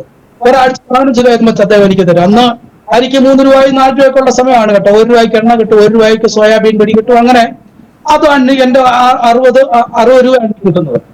അവിടെ ചെന്നും ഞാൻ എന്ത് ചെയ്തു, അദ്ദേഹത്തിന്റെ വീട്ടിൽ കൊണ്ട് താമസിച്ചു. 2-3 ദിവസം താമസിച്ചിട്ട് അദ്ദേഹം ഈ ശില്പകരി എന്ന് പറയുന്ന എന്നെ കൊടുക്കുന്നത്. അതാണെങ്കിൽ ഛത്തീസ്ഗഡ് മാത്രം പറയുന്ന ഒരു നാട്. ആളുകൾ മുഴുവൻ സോപ്പ് തേക്കാതെ മണ്ണ് തേച്ച് കുളിക്കുന്ന ഒരു നാടാണ്. അപ്പൊ അവിടെ ഈ കുളിക്കാൻ പോകുന്നത് ഈ മണ്ണ് കുളത്തിനകത്ത്. അവിടെ എരുമയും അതുപോലെ തന്നെ മനുഷ്യനും പട്ടി എല്ലാം കുളിക്കുന്ന ഒരു കുളത്തിന്റെ ഒരു കരയിൽ ഒരു ചെറിയ വീട്. ഒരു സൈഡിലേക്ക് മുഴുവൻ ശ്മശാനമാണ്, ഒരു സൈഡിലേക്ക് കുളമാണ്. എനിക്കൊരു ചെറിയ റൂമാണ്. അവിടെ ഫാനില്ല. കറണ്ട് ഉണ്ട്, കറണ്ട് 1-2 മണിക്കൂർ കിട്ടുന്നുണ്ട്. ഫാനില്ല, തണുപ്പത്ത് കമ്പിളിയില്ല, ഒന്നുമില്ല. എല്ലാം ഞാൻ വിൽക്കുകയും ചെയ്തു. അങ്ങനെ ശില്പൂരിൽ ചെന്ന് ഞാൻ അനേക ദിവസങ്ങളിൽ പട്ടിണി കിടന്നു. അവസാനം ഞാൻ ഒരു മാർഗമില്ലാതെ ഞാൻ അവസാനം ആഹാരത്തിന് വേണ്ടി ഞാൻ ഇങ്ങനെ ഇരിക്കുന്ന സമയത്ത് ഞാൻ ചോദിച്ചു, ഇനി എന്താണ് എനിക്ക് വിൽക്കാനുള്ളത്? ഈ മണ്ണടിച്ചു അല്ലാതെ എനിക്ക് മറ്റൊന്നും വിൽക്കാനില്ല. ഇത് പറഞ്ഞു തീരാൻ പെട്ടെന്ന് പഴയ പാത്രങ്ങൾ എടുക്കുന്ന, പഴയ സാധനങ്ങൾ എടുക്കുന്ന ഒരു പുള്ളിക്കാരൻ ഇങ്ങനെ സൈക്കിളിൽ ഇങ്ങനെ സാധനങ്ങൾ എടുക്കുക. അവിടെ ബെല്ലടിച്ചോണ്ടാണ് വരുന്നത്. ബെല്ലടിച്ചോണ്ട് വന്നിട്ട് ചോദിച്ചു, പഴയ സാധനങ്ങൾ എടുക്കണം. ഞാൻ പറഞ്ഞു, ഭയ്യ ഒരു സാധനമുണ്ട്, ഒരു മണ്ണൺ സ്റ്റവ് ആണ്, എനിക്ക് 50 രൂപ വേണമെന്ന് പറഞ്ഞു. അപ്പൊ അദ്ദേഹം എനിക്ക് പറഞ്ഞില്ലേ, ഇത് അതിനോടില്ല, 15 രൂപ 10 രൂപ അങ്ങോട്ട് തരാമെന്ന് പറഞ്ഞു. ഒത്തിരി നേരം ആർഗ്യൂ ചെയ്ത് 10-25 രൂപയ്ക്ക് എനിക്ക് തോന്നുന്നു 50 രൂപ തന്നെന്ന് തോന്നുന്നു. അന്ന് 50 രൂപയ്ക്കൊക്കെ 1-2 ആഴ്ച നമുക്ക് സുഭിക്ഷമായിട്ട് ജീവിച്ചു പോകാൻ പറ്റും. കാരണം ഗ്രാമത്തിലൊക്കെ വളരെ വിലക്കുറവാണ്. പച്ചക്കറിക്ക് 1 രൂപയ്ക്ക് അന്ന് ചീര കിട്ടുന്ന സമയമാണ്. ഞാനിത് വാങ്ങിച്ച് സ്റ്റവ് കൊടുത്തു. അങ്ങനെ ഞാൻ സ്റ്റവ്, പിന്നെ ആഹാരം പാകം ചെയ്യാനൊക്കെ സ്റ്റവ് ഇല്ല. പിന്നീട് ഞാൻ വിറക് കാട്ടിൽ പോയി വിറക് സ്വീകരിച്ചുകൊണ്ട് വന്നിട്ട് അന്ന് ഈ ട്രാക്ട് ഇങ്ങനെ വെച്ചൊരു ട്രാക്ട് കൊടുക്കുക. ഹിന്ദി എനിക്ക് നന്നായിട്ട് പറയാൻ അറിയത്തില്ല. രാത്രിക്ക് എനിക്ക് പിന്നെ ഈ വിറകില്ലാതെ വരുന്ന സമയത്ത് ഞങ്ങളുടെ ശ്മശാനമാണ്. ഒരു ദിവസം ഞാൻ ഇങ്ങനെ ഈ ശ്മശാനത്തിൽ ചുമ്മാ പകൽക്കാലം ഇങ്ങനെ നടന്നു പോയപ്പോൾ അവിടെ ഇങ്ങനെ സ്റ്റൗം വെച്ച് കെട്ടിക്കൊണ്ട് വരുന്ന ഫ്ലൂയിഡിങ് എന്നൊരു സാധനമുണ്ട്. അതായത് സ്റ്റൗം വെച്ച് കെട്ടിക്കൊണ്ട് വരും, കയറെടുത്ത് കത്തിക്കും, അവിടെ കളഞ്ഞിട്ട് പോകും. രാത്രിക്ക് എന്നിട്ട് ഇത് ഞാൻ ഇങ്ങനെ ഇത് കയറ് ഇങ്ങനെ അറുത്തിട്ട് ആ പിന്നെ കമ്പെടുത്തോണ്ട് വന്ന് ചവിട്ടി ഓടിച്ച് അതാണ് ഞാൻ ആഹാരം പാകം ചെയ്യാനായിട്ട് വിറകായിട്ട് ഞാൻ ഉപയോഗിക്കുന്നത്. അതാണ്. അങ്ങനെയാണ് ഇരിക്കുന്ന സമയത്ത് അവിടെ ഞാൻ ഒരു 6 മാസക്കാലം ഈ ശില്പകരി ഞാൻ താമസിക്കുന്നുണ്ട്. അങ്ങനെ ഇരിക്കുന്ന സമയത്താണ് ബിജു മാത്യു എന്ന് പറയുന്ന ഒരു ദൈവദാസന് എന്റെ അരികിലേക്ക് 1-2 ദിവസത്തിന് എന്റെ അരികിൽ 1-2-3 ഒരാഴ്ച എന്റെ കൂടെ താമസം തോന്നുന്നു അവിടെ വന്നു. അദ്ദേഹം അവിടെ വന്ന് എന്റെ കൂടെ ഒരാഴ്ച താമസിച്ചു. അദ്ദേഹവും ഈ വിറക് പെറുക്കാനും ഇങ്ങനെയുള്ള എന്റെ ജീവിതം കണ്ടിട്ട് എന്നോട് ചോദിച്ചു, ഇങ്ങനെ എത്ര കാലം പോകും, ബൈബിൾ കോളേജിലേക്ക് വരുന്നു ചോദിച്ചു. ഞാൻ പറഞ്ഞു, എനിക്ക് ബൈബിൾ കോളേജിൽ പഠിക്കാൻ പറ്റുമോ? അതല്ല, എന്തൊരു വിദ്യാഭ്യാസം? ഞാൻ പറഞ്ഞു, BA പാസ്സായതാണ്. എന്നാ നമുക്ക് BTH പഠിക്കാനോ? ഞാൻ പറഞ്ഞു, എനിക്ക് BTH ഒന്നും വേണ്ട, എനിക്ക് ഒരു കോഴ്സ് പഠിച്ചാൽ മതി, അത് കഴിഞ്ഞ് എനിക്ക് സുവിശേഷ വേലയിൽ ഇറങ്ങണം, അതാണ് എന്റെ താല്പര്യം എന്ന് പറഞ്ഞു. അദ്ദേഹം ഈ IIT-യുടെ പിന്നെ ഒരു സംഘടനയുടെ ഒരു ചെറിയ സപ്പോർട്ടറായിരുന്നു. അദ്ദേഹം അതിന് സപ്പോർട്ട് ചെയ്യുന്നുണ്ട്. അദ്ദേഹത്തിന് IIT-കാരുമൊക്കെ നല്ല ബന്ധം ഉണ്ടായിരുന്നുണ്ട്. പെട്ടെന്ന് പോയിട്ട് ജോയ് തോമസ് സാറിനെ വിളിച്ചിട്ട് പറഞ്ഞു, ഇതുപോലെ ഒരു ദേവദാസനുണ്ട്, IIT-യുടെ കീഴിൽ വർക്ക് ചെയ്യുന്നതാണ് കഴിഞ്ഞ ഒരു 5-6 മാസക്കാലമായിട്ട്. അപ്പൊ ജോയ് തോമസ് സാർ പറഞ്ഞു, കുഴപ്പമില്ല, കൊണ്ടുവരാൻ പറഞ്ഞു. അങ്ങനെ ഈ ബിജു മാത്യു എന്ന് പറയുന്ന ആ ദൈവദാസന്റെ കൂടെ ഞാൻ എന്ത് ചെയ്യാണ്, ബൈബിൾ കോളേജിലേക്ക് 1 കൊല്ലം പഠിക്കാനാണ് അവിടെ ചെല്ലുന്നെങ്കിലും പരീക്ഷ എഴുതിയപ്പോൾ എനിക്ക് അത്യാവശ്യം നല്ല മാർക്ക് ഉണ്ടായിരുന്നുകൊണ്ട് അവരെന്നെ ഡിപ്ലോമയ്ക്ക് 2 വർഷവും തന്നില്ല, ഡയറക്റ്റ് പിടിച്ച് BTH-ന് എന്നെ ചേർത്തു. പക്ഷെ എനിക്ക് ചില ശാരീരിക കാരണങ്ങൾ എനിക്ക് കോഴ്സ് പൂർത്തീകരിക്കാൻ പറ്റിയില്ല. അതിനുശേഷം പിന്നീട് ഞാൻ 2 വർഷക്കാലം അവിടെ നിന്ന് പഠിച്ചതിന് ശേഷം ഞാൻ വീണ്ടും എന്ത് ചെയ്യാണ്, കേരളത്തിലേക്ക് പോയിട്ട് ഞാൻ വീണ്ടും പഞ്ചാബ് എന്ന് പറയുന്ന സ്ഥലത്തേക്ക് മിനിസ്ട്രിക്ക് പോയി. അങ്ങനെ പഞ്ചാബിൽ നിന്ന് ഞാൻ പിന്നെ കേരളത്തിലേക്ക് വരും. അങ്ങനെ പിന്നെ വിവാഹത്തിന്റെ കാര്യങ്ങളൊക്കെ ആലോചിച്ചു. അങ്ങനെ വിവാഹത്തിന്റെ സമയം വരുമ്പോൾ എനിക്ക് ഏതായാലും വിവാഹം കഴിക്കാനായിട്ട് എന്താണ് കാരണം എന്ന് പറഞ്ഞു കഴിഞ്ഞാൽ, എനിക്കൊന്ന് എന്റെ കയ്യിൽ എന്റെ പിതാവിന്റെ സമ്പാദ്യമായിട്ട് ഇരിക്കുന്നില്ല, എനിക്കൊരു ബാങ്ക് ബാലൻസ് ഇല്ല, ഒരു സപ്പോർട്ട് ഇല്ല, അങ്ങനെ ഒന്നുമില്ല. 450 രൂപ ഒരു പെൺകുട്ടിയുടെ വിവാഹത്തിന് വേണ്ടി പ്രാർത്ഥിച്ചു. ആ പെൺകുട്ടി വിവാഹം നടന്നു. അവരെനിക്ക് 450 രൂപയായിട്ട് ബൈബിൾ വായിച്ചു. ആ ബൈബിൾ മാത്രമാണ് എന്റെ ഒരു സമ്പാദ്യമായിട്ടുണ്ടായിരുന്നത്. അപ്പൊ എവിടെ കല്യാണത്തിന്റെ കാര്യത്തിന് പോയാലും ഞാൻ ആദ്യം അവരോട് പറയും, 450 രൂപയുടെ ബൈബിൾ മാത്രമേ എനിക്കുള്ളൂ, അതുകൊണ്ട് എന്താണ് എനിക്ക് ഒരിക്കലും എനിക്ക് മറ്റൊരു സമ്പാദ്യമില്ല, നിങ്ങൾക്ക് പെൺകുട്ടിയെ വിവാഹം കഴിച്ച് തരാൻ പറ്റുമെങ്കിൽ തരാൻ, അങ്ങനെ തരണമെന്ന് ഞാൻ ഈ ദല്ലാളോട് പറയുമായിരുന്നു, ബ്രോക്കറോട് ഞാൻ പറയും. ഇത് കേൾക്കുമ്പോൾ അപ്പൊ പിന്നെ ഈ പെൺകുട്ടിയെ ചെന്ന് കണ്ട് കാര്യങ്ങളെല്ലാം പറഞ്ഞു വരുവാനും പിന്നെ വിളിക്കുന്ന എനിക്കറിയാം, പിന്നെ വിളിക്കത്തില്ലെന്നറിയാം, കാരണം എന്റെ കയ്യിലൊന്നുമില്ലല്ലോ. അങ്ങനെ ഏതായാലും ഞാൻ 12ഓളം പിന്നെ പെൺകുട്ടികളെ ഞാൻ കണ്ടു. ഞാൻ ഓരോ മാസം 2-3 മാസം പെൺകുട്ടികളെ കാണും, തിരിച്ചു പോകും. അങ്ങനെ വല്ലാത്തൊരവസ്ഥയിലായിരുന്നു.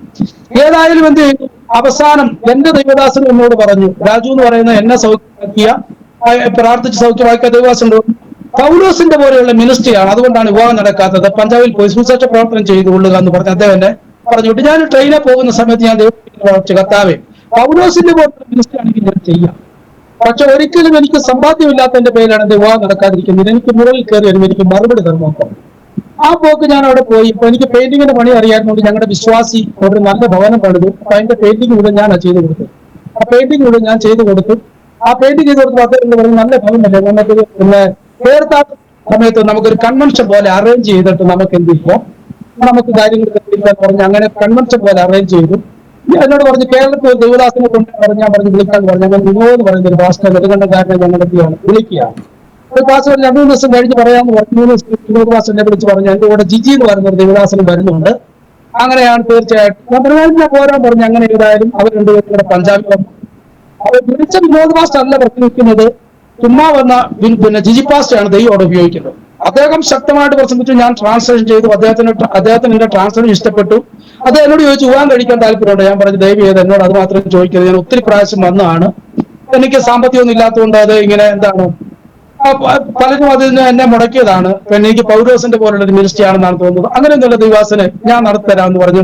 ഞാൻ പണ്ട് ചർച്ച് ഓഫ് ഗോഡിന്റെ ഒരു പാസ്റ്റർ ആയിട്ട് പിന്നെ കോഴിമല ഇരുന്നപ്പോൾ അവിടുത്തെ സഭയിലെ ഒരു പെൺകുട്ടിയുണ്ട്, ഇപ്പോൾ ആന്ധ്രയിൽ ടീച്ചറാണ്. അപ്പോൾ ആ പെൺകുട്ടിയെ നമുക്കൊന്ന് ആലോചിക്കാം, ഞാൻ ഇപ്പോൾ തന്നെ വിളിച്ചു പറയാന്ന് പറഞ്ഞു. ആ മീറ്റിംഗ് കഴിഞ്ഞ് അന്നേരം തന്നെ ദൈവദാസന് അവിടെ ഇരുന്നുകൊണ്ട് എന്നെ പെൺകുട്ടിയുടെ പിതാവിനെ വിളിച്ചിട്ട് പറഞ്ഞു, ഇന്ന പോലെ ദൈവദാസനുണ്ട്, അദ്ദേഹത്തിന് സമ്പാദ്യമായിട്ട് ഒന്നുമില്ല, ബൈബിളേ ഉള്ളൂ, പെൺകുട്ടി അച്ചായ കല്യാണം കഴിച്ചു കൊടുക്കാൻ താല്പര്യമുണ്ടെന്ന് വെച്ചാൽ പെട്ടെന്ന് എന്റെ വൈഫിന്റെ പിതാവ് പറഞ്ഞു, ഒരു കുഴപ്പമില്ല, അദ്ദേഹത്തിന് വരാൻ പറഞ്ഞ് നമുക്ക് ആലോചിക്കാന്ന് പറഞ്ഞു. ഞങ്ങൾ അങ്ങനെ തിരിച്ച് കേരളത്തിൽ ചെന്നു.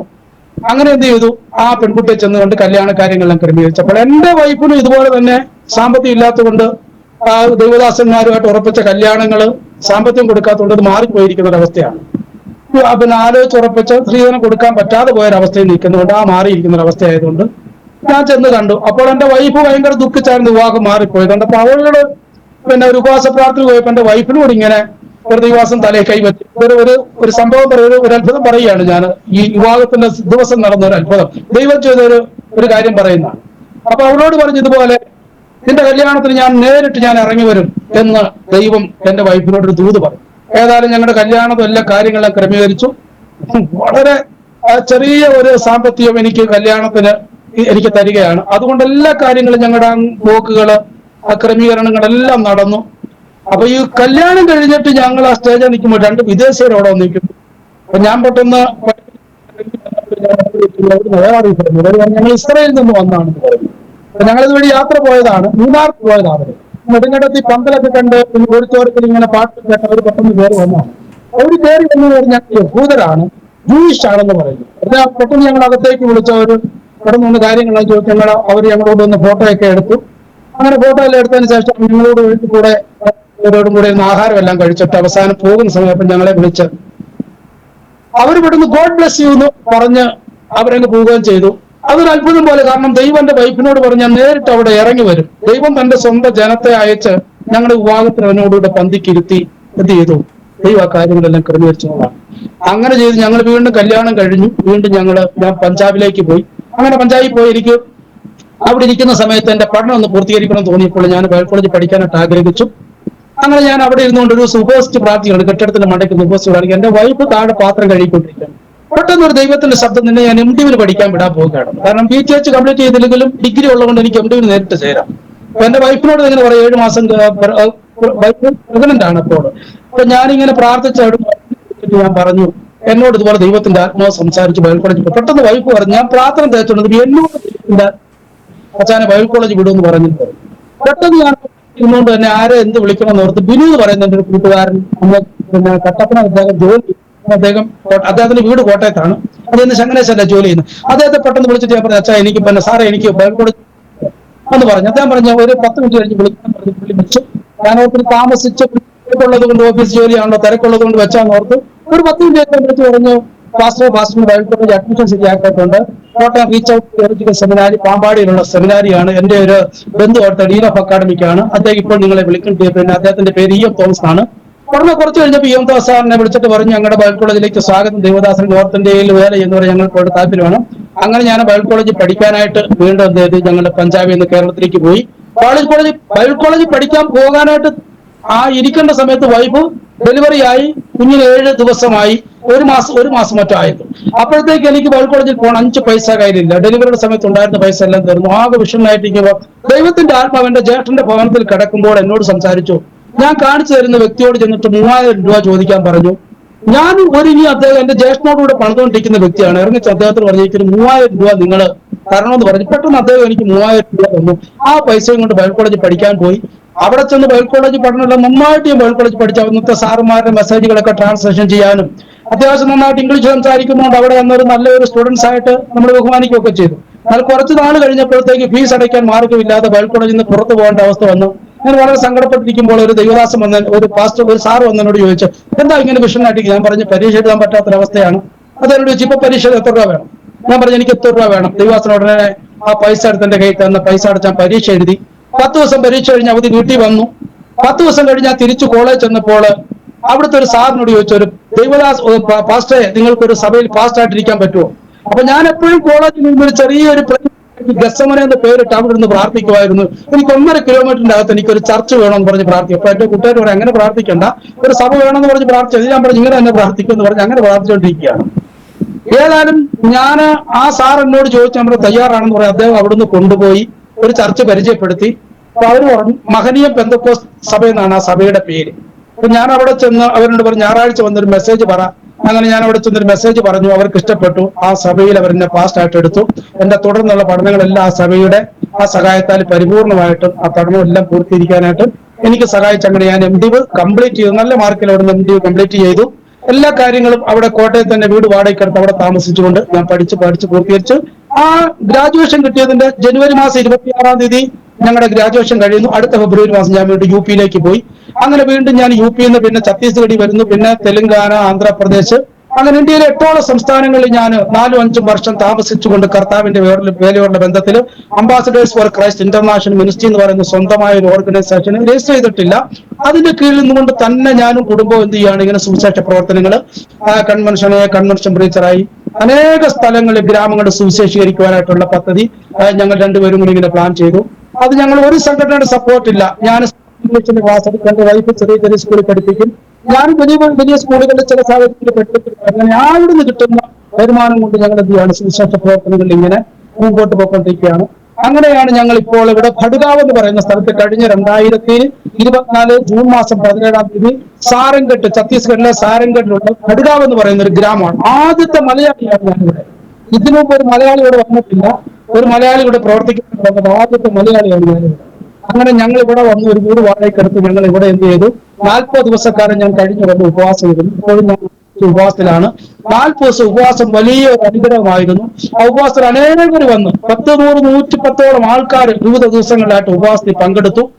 10-20 പേര് രക്ഷിക്കപ്പെട്ടു. അങ്ങനെ സഭ നന്നായിട്ട് മുമ്പോട്ട് പോയിക്കൊണ്ടിരിക്കുമ്പോഴത്തേക്കും പെട്ടെന്ന് RSSകാര് ആ സഭയ്ക്ക് നേരെ എഴുന്നേൽക്കുകയും ആ സഭ പതിവൂരുണ്ടാകുകയും എനിക്ക് വീട് തന്നിരുന്നവർ പെട്ടെന്ന് ആ സഭ മാറ്റണമെന്ന് പറഞ്ഞ് അങ്ങനെ ആ സഭ ഇപ്പൊ അടച്ചിട്ടിരിക്കുകയാണ് കഴിഞ്ഞ 6 മാസക്കാലമായിട്ട്.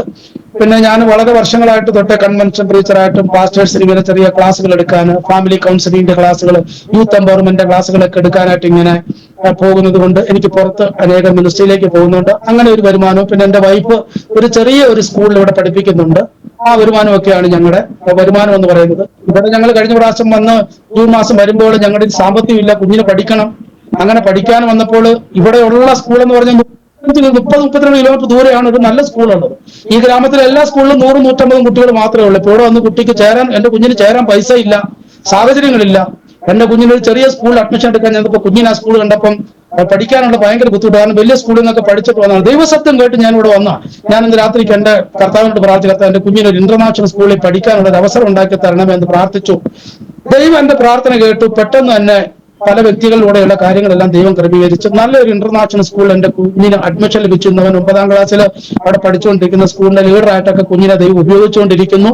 അങ്ങനെ ഞങ്ങൾ ഇപ്പോൾ ഇവിടെ ഈ ഭടുകാവ് എന്ന് പറയുന്ന സ്ഥലത്ത് കർത്താവിന്റെ പേരുള്ള ബന്ധത്തിലായിരിക്കുകയാണ്.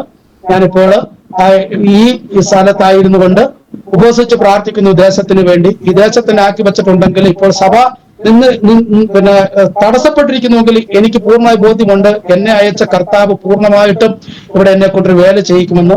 അങ്ങനെ ഞാൻ ഇവിടെ ആയിരുന്നുകൊണ്ട് എന്റെ കുടുംബത്തോടൊപ്പം എന്റെ സുവിശേഷ വേലയോടുള്ള പിന്നെ ദൗത്യത്തിലായിരിക്കുകയാണ്. നിങ്ങളേവരും എന്നെ ഓർത്ത്, ഞങ്ങളുടെ മിനിസ്ട്രി ഓർത്ത് പ്രാർത്ഥിക്കണമെന്ന് ഞാൻ അപേക്ഷിക്കുകയാണ്. അതുപോലെ തന്നെ ഈ ചാനലിലേക്ക്, ജോയ്സ് TV എന്ന് പറയുന്ന ഈ ചാനലിലേക്ക് എനിക്ക് പിന്നെ ഒരവസരം, അല്ലെങ്കിൽ എന്റെ സാക്ഷ്യത്തെ പ്രസ്താവിക്കുവാനായിട്ട് അവസരം നൽകിയ തോമസ് ജോർജ് പാസ്റ്ററിനോട് നന്ദി ഞാൻ ഈ സമയത്ത് അറിയിക്കുകയാണ്. അതുപോലെ തന്നെ എന്നെ കാണുന്നതാകുന്ന എല്ലാവർക്കും കർത്താവിലുള്ള സ്നേഹവന്ദനം അറിയിക്കുന്നു. നിങ്ങൾക്ക് ഏതെങ്കിലും രോഗങ്ങളും ഭാരങ്ങളൊക്കെ ഉണ്ടെങ്കിൽ ഭാരപ്പെടേണ്ട. നമ്മുടെ കർത്താവ് ജീവിക്കുന്നവനാണ്. നിങ്ങളുടെ മുൻകാലങ്ങളിലെ ഏത് പാപങ്ങളും ഏത് പ്രയാസങ്ങളും അവന് പ്രശ്നമല്ല. അവൻ നമ്മുടെ പ്രാർത്ഥന കേട്ട് നമ്മുടെ റൂമിലേക്ക് ഇറങ്ങി വന്നു. അന്ന് എന്റെ വീടൊരു കുഞ്ഞു വീടാണ്. അവിടേക്ക് ഇറങ്ങി വന്നിട്ട് എന്നെ തൊട്ട് സൗഖ്യമാക്കിയ ആ ഒരു സാക്ഷ്യമാണ് ഞാൻ ഇതിലൂടെ നിങ്ങളോട് പറഞ്ഞത്. നമ്മുടെ കർത്താവ് ജീവിക്കുന്നവനാണ്. അവൻ കമ്മ്യൂണിസ്റ്റുകാരനല്ല, അവൻ ചരിത്ര പുരുഷനല്ല, അവൻ ജീവിക്കുന്ന യേശു ക്രിസ്തുവാണ്. 2 വർഷം യേശുവിനെ കമ്മ്യൂണിസ്റ്റുകാരനെന്ന് ഞാൻ കോളേജിൽ പ്രസംഗിച്ചിട്ടുണ്ട്. എന്റെ പിതാവിന്റെ പിതാവ് പ്രസംഗിക്കുന്ന പോലെ. അപ്പൊ എന്റെ കൂട്ടുകാരനെ കളിയാക്കി വിളിക്കുമായിരുന്നു സഖാവ് യേശു ക്രിസ്തു എന്ന്. ഇന്നും എന്റെ കൂട്ടുകാരൻ മെസ്സേജ് അയക്കുമ്പോൾ സഖാവ് യേശു ക്രിസ്തു എന്നാ അവൻ എന്നെ വിളിക്കുന്നത്. ആ യേശു ക്രിസ്തു, ഞാൻ അങ്ങനെ പ്രസംഗിച്ച യേശു ക്രിസ്തു എന്നെ തൊട്ട് സൗഖ്യമാക്കി നിങ്ങളെയും അധികമായി അവൻ സൗഖ്യമാക്കും. ഇത്രയും പറഞ്ഞുകൊണ്ട് എന്റെ എളിയ സാക്ഷിയോട് നിങ്ങളെ വരെ ദൈവം അനുഗ്രഹിക്കുമാറാണ്. Praise the lord. അനുഗ്രഹിക്കപ്പെട്ടതായ ഒരു സാക്ഷ്യം ഈ സമയത്ത് ശ്രദ്ധിക്കുവാൻ വലിയവനായ ദൈവം കൃപ ചെയ്തുവല്ലോ. ജീവിതത്തിൻ്റെ ഒട്ടേറെ അനുഭവങ്ങളിലൂടെ കടന്നുപോയി. സ്വന്തം ഭവനത്തിൽ ഉറങ്ങുവാൻ കഴിയാതെ വണ്ണം മലമടക്കുകളിലും വിവിധ നിലകളിൽ ജീവിതം ദിനരാത്രങ്ങൾ തള്ളി നീക്കിയ സന്ദർഭങ്ങളിൽ നിന്നെല്ലാം കർത്താവ് രക്ഷിച്ച് വിടുവിച്ച് കർത്താവിന് വേണ്ടി നോർത്ത് ഇന്ത്യൻ മണ്ണിൽ ഒരു ഉത്തമ പടയാളിയായി ദൈവം ഇന്നും പ്രിയ കർത്താവിൻ്റെ ഭൃത്തിനെ ഉപയോഗിക്കുന്നതോർത്ത് ഞാൻ കർത്താവിനെ മഹത്വപ്പെടുത്തുന്നു. സുവിശേഷ മേഖലയ്ക്ക് ഛത്തീസ്ഗഡിൻ്റെ മണ്ണ് അത് ഇപ്പോൾ അത്ര അനുകൂലമല്ലാത്ത സാഹചര്യമാണ്. എന്നാൽ നമുക്ക് അനുകൂലമായി ദൈവം ഉള്ളതുകൊണ്ട് ദൈവം നമുക്ക് വേണ്ടി വഴികളെ ഒരുക്കും. കർത്താവിൻ്റെ ദാസനെയും കുടുംബത്തെയും ഈ പട്ടണത്തിൽ പിന്നെ ശക്തിയോടെ ദൈവം ഉപയോഗിക്കട്ടെ. കർത്തദാസൻ്റെ ശുശ്രൂഷ അതേ അനേകർക്ക് അനുഗ്രഹവും ആശ്വാസമായി തീരട്ടെ എന്ന് ആശംസിക്കുകയും പ്രാർത്ഥിക്കുകയും ചെയ്യുന്നു. കണ്ണുകളടയ്ക്ക് ഒരു നിമിഷം ദൈവസന്നിധി പ്രാർത്ഥിക്കും. കർത്താവിൻ്റെ ദാസനെ ഒരു വാക്ക് ദൈവസന്നിധിയിൽ പ്രാർത്ഥിച്ചാട്ടെ. സ്നേഹസമ്പന്നനായ നിങ്ങളുടെ നല്ല പിതാവേ, ഈ മനോഹര ദിവസത്തിന്റെ ഈ നല്ല സമയത്തിനായി സ്തോത്രം ചെയ്യുകയാണ്. കർത്താവെ, ഈ നിമിഷം ഞാൻ ഈ ജോയ്സ് ടിവിയുടെ സകല പ്രവർത്തനങ്ങളെയും അനുഗ്രഹിച്ചുകൊണ്ട് പ്രാർത്ഥിക്കുന്നു. അതിന്റെ അഡ്മിനായിരിക്കുന്ന പ്രിയ ദേവദാസനായി തന്റെ കുടുംബത്തിനായി തലമുറകൾക്ക് വേണ്ടി പ്രാർത്ഥിക്കുകയാണ്. കർത്താവെ, താൻ ബോംബെയുടെ പ്രദേശങ്ങളായിരിക്കുന്നുവല്ലോ, കർത്താവിന്റെ വേലയോടുള്ള ബന്ധത്തില് താൻ ചെയ്തു വരുന്ന ഈ നല്ല മിനിസ്ട്രി അനുഗ്രഹിച്ച് പ്രാർത്ഥിക്കുകയാണ്. ഈ ചാനലിലൂടെ കർത്താവെ, അനേക ലക്ഷങ്ങൾ യേശുവിനെ കേൾക്കുവാൻ തക്കവണ്ണം, അനേകർ സൗഖ്യം പ്രാപിക്കുവാൻ തക്കവണ്ണം കർത്താവ് ഇടയാക്കണമേ എന്ന് പ്രാർത്ഥിക്കുകയാണ്. അനേക ലക്ഷം സബ്സ്ക്രൈബേഴ്സ് ഉണ്ടാകണമേ എന്ന് പ്രാർത്ഥിക്കുന്നു. കർത്താവെ, അനേകരുടെ ഇടയിലേക്ക് കർത്താവെ ദൈവ സന്ദേശം കടന്നു ചെല്ലുവാൻ ഈ ചാനലിനെ അവിടുന്ന് ഉപയോഗിക്കേണ്ടതിനായി ഞാൻ പ്രാർത്ഥിക്കുകയാണ്. കർത്താവെ, നിന്റെ മക്കൾ അങ്ങയുടെ വേലയോടുള്ള ബന്ധത്തിൽ ബോംബെയുടെ പ്രദേശങ്ങളായിരിക്കുമ്പോൾ അനേക പ്രതികൂലങ്ങൾ പ്രതിസന്ധികളോട് കടന്നു പോകുമ്പോൾ കൂടെ ഇരിക്കണമെന്ന് പ്രാർത്ഥിക്കുന്നു. ഇതിലൂടെ സാക്ഷ്യങ്ങളെ കേൾക്കുന്ന, ദൈവത്തിന്റെ വചനങ്ങളെ ശ്രവിക്കുന്ന ഏവരെയും കർത്താവ് അനുഗ്രഹിക്കുമാറാവട്ടെ എന്ന് പ്രാർത്ഥിക്കുകയാണ്. കർത്താവെ, സാക്ഷ്യങ്ങളെ കേട്ടവരെല്ലാവരും കർത്താവിന്റെ രാജ്യത്തിന് ഉറപ്പുള്ളവരായി തീരുവാൻ തക്കവണ്ണം, സ്വർഗരാജ്യത്തിന് അവകാശികളായി തീരുവാൻ കർത്താവിന്റെ പരിശുദ്ധ അവരെ സഹായിക്കണമെന്ന് പ്രാർത്ഥിക്കുകയാണ്. ഇതിൽ പറഞ്ഞിരിക്കുന്ന ഓരോ സാക്ഷ്യങ്ങളും, ഇനി പറയുവാൻ പോകുന്ന സാക്ഷ്യങ്ങളെയും ഞങ്ങളുടെ കരങ്ങളിലേക്ക് സമർപ്പിക്കുകയാണ്. ശക്തരാകുന്ന സാക്ഷ്യങ്ങൾ അവരെ അവിടുന്ന് എഴുന്നേൽപ്പിക്കണമെന്ന് പ്രാർത്ഥിക്കുകയാണ്. അനേകരെ അവിടുന്ന് കൂട്ടിച്ചേർക്കണമെന്ന് പ്രാർത്ഥിക്കുകയാണ്. കർത്താവാകുന്ന ദൈവമേ, ഒരിക്കൽ കൂടി ഈ പ്രവർത്തനങ്ങളെല്ലാം അനുഗ്രഹിച്ചുകൊണ്ട് പ്രാർത്ഥിക്കുകയാണ്. യേശു ക്രിസ്തുവിന്റെ അധികാരമുള്ള നാമത്തിൽ തന്നെ, ആമേൻ. Price the Lord. കർത്താവിന്റെ ദാസനെ സ്വർഗത്തിലെ ദൈവം ധാരാളമായി പട്ടണത്തിൽ കുടുംബമായി നിങ്ങളെ അനുഗ്രഹിക്കട്ടെ. പ്രാർത്ഥനയിൽ നമുക്ക് പരസ്പരം ഓർക്കാം. God bless you.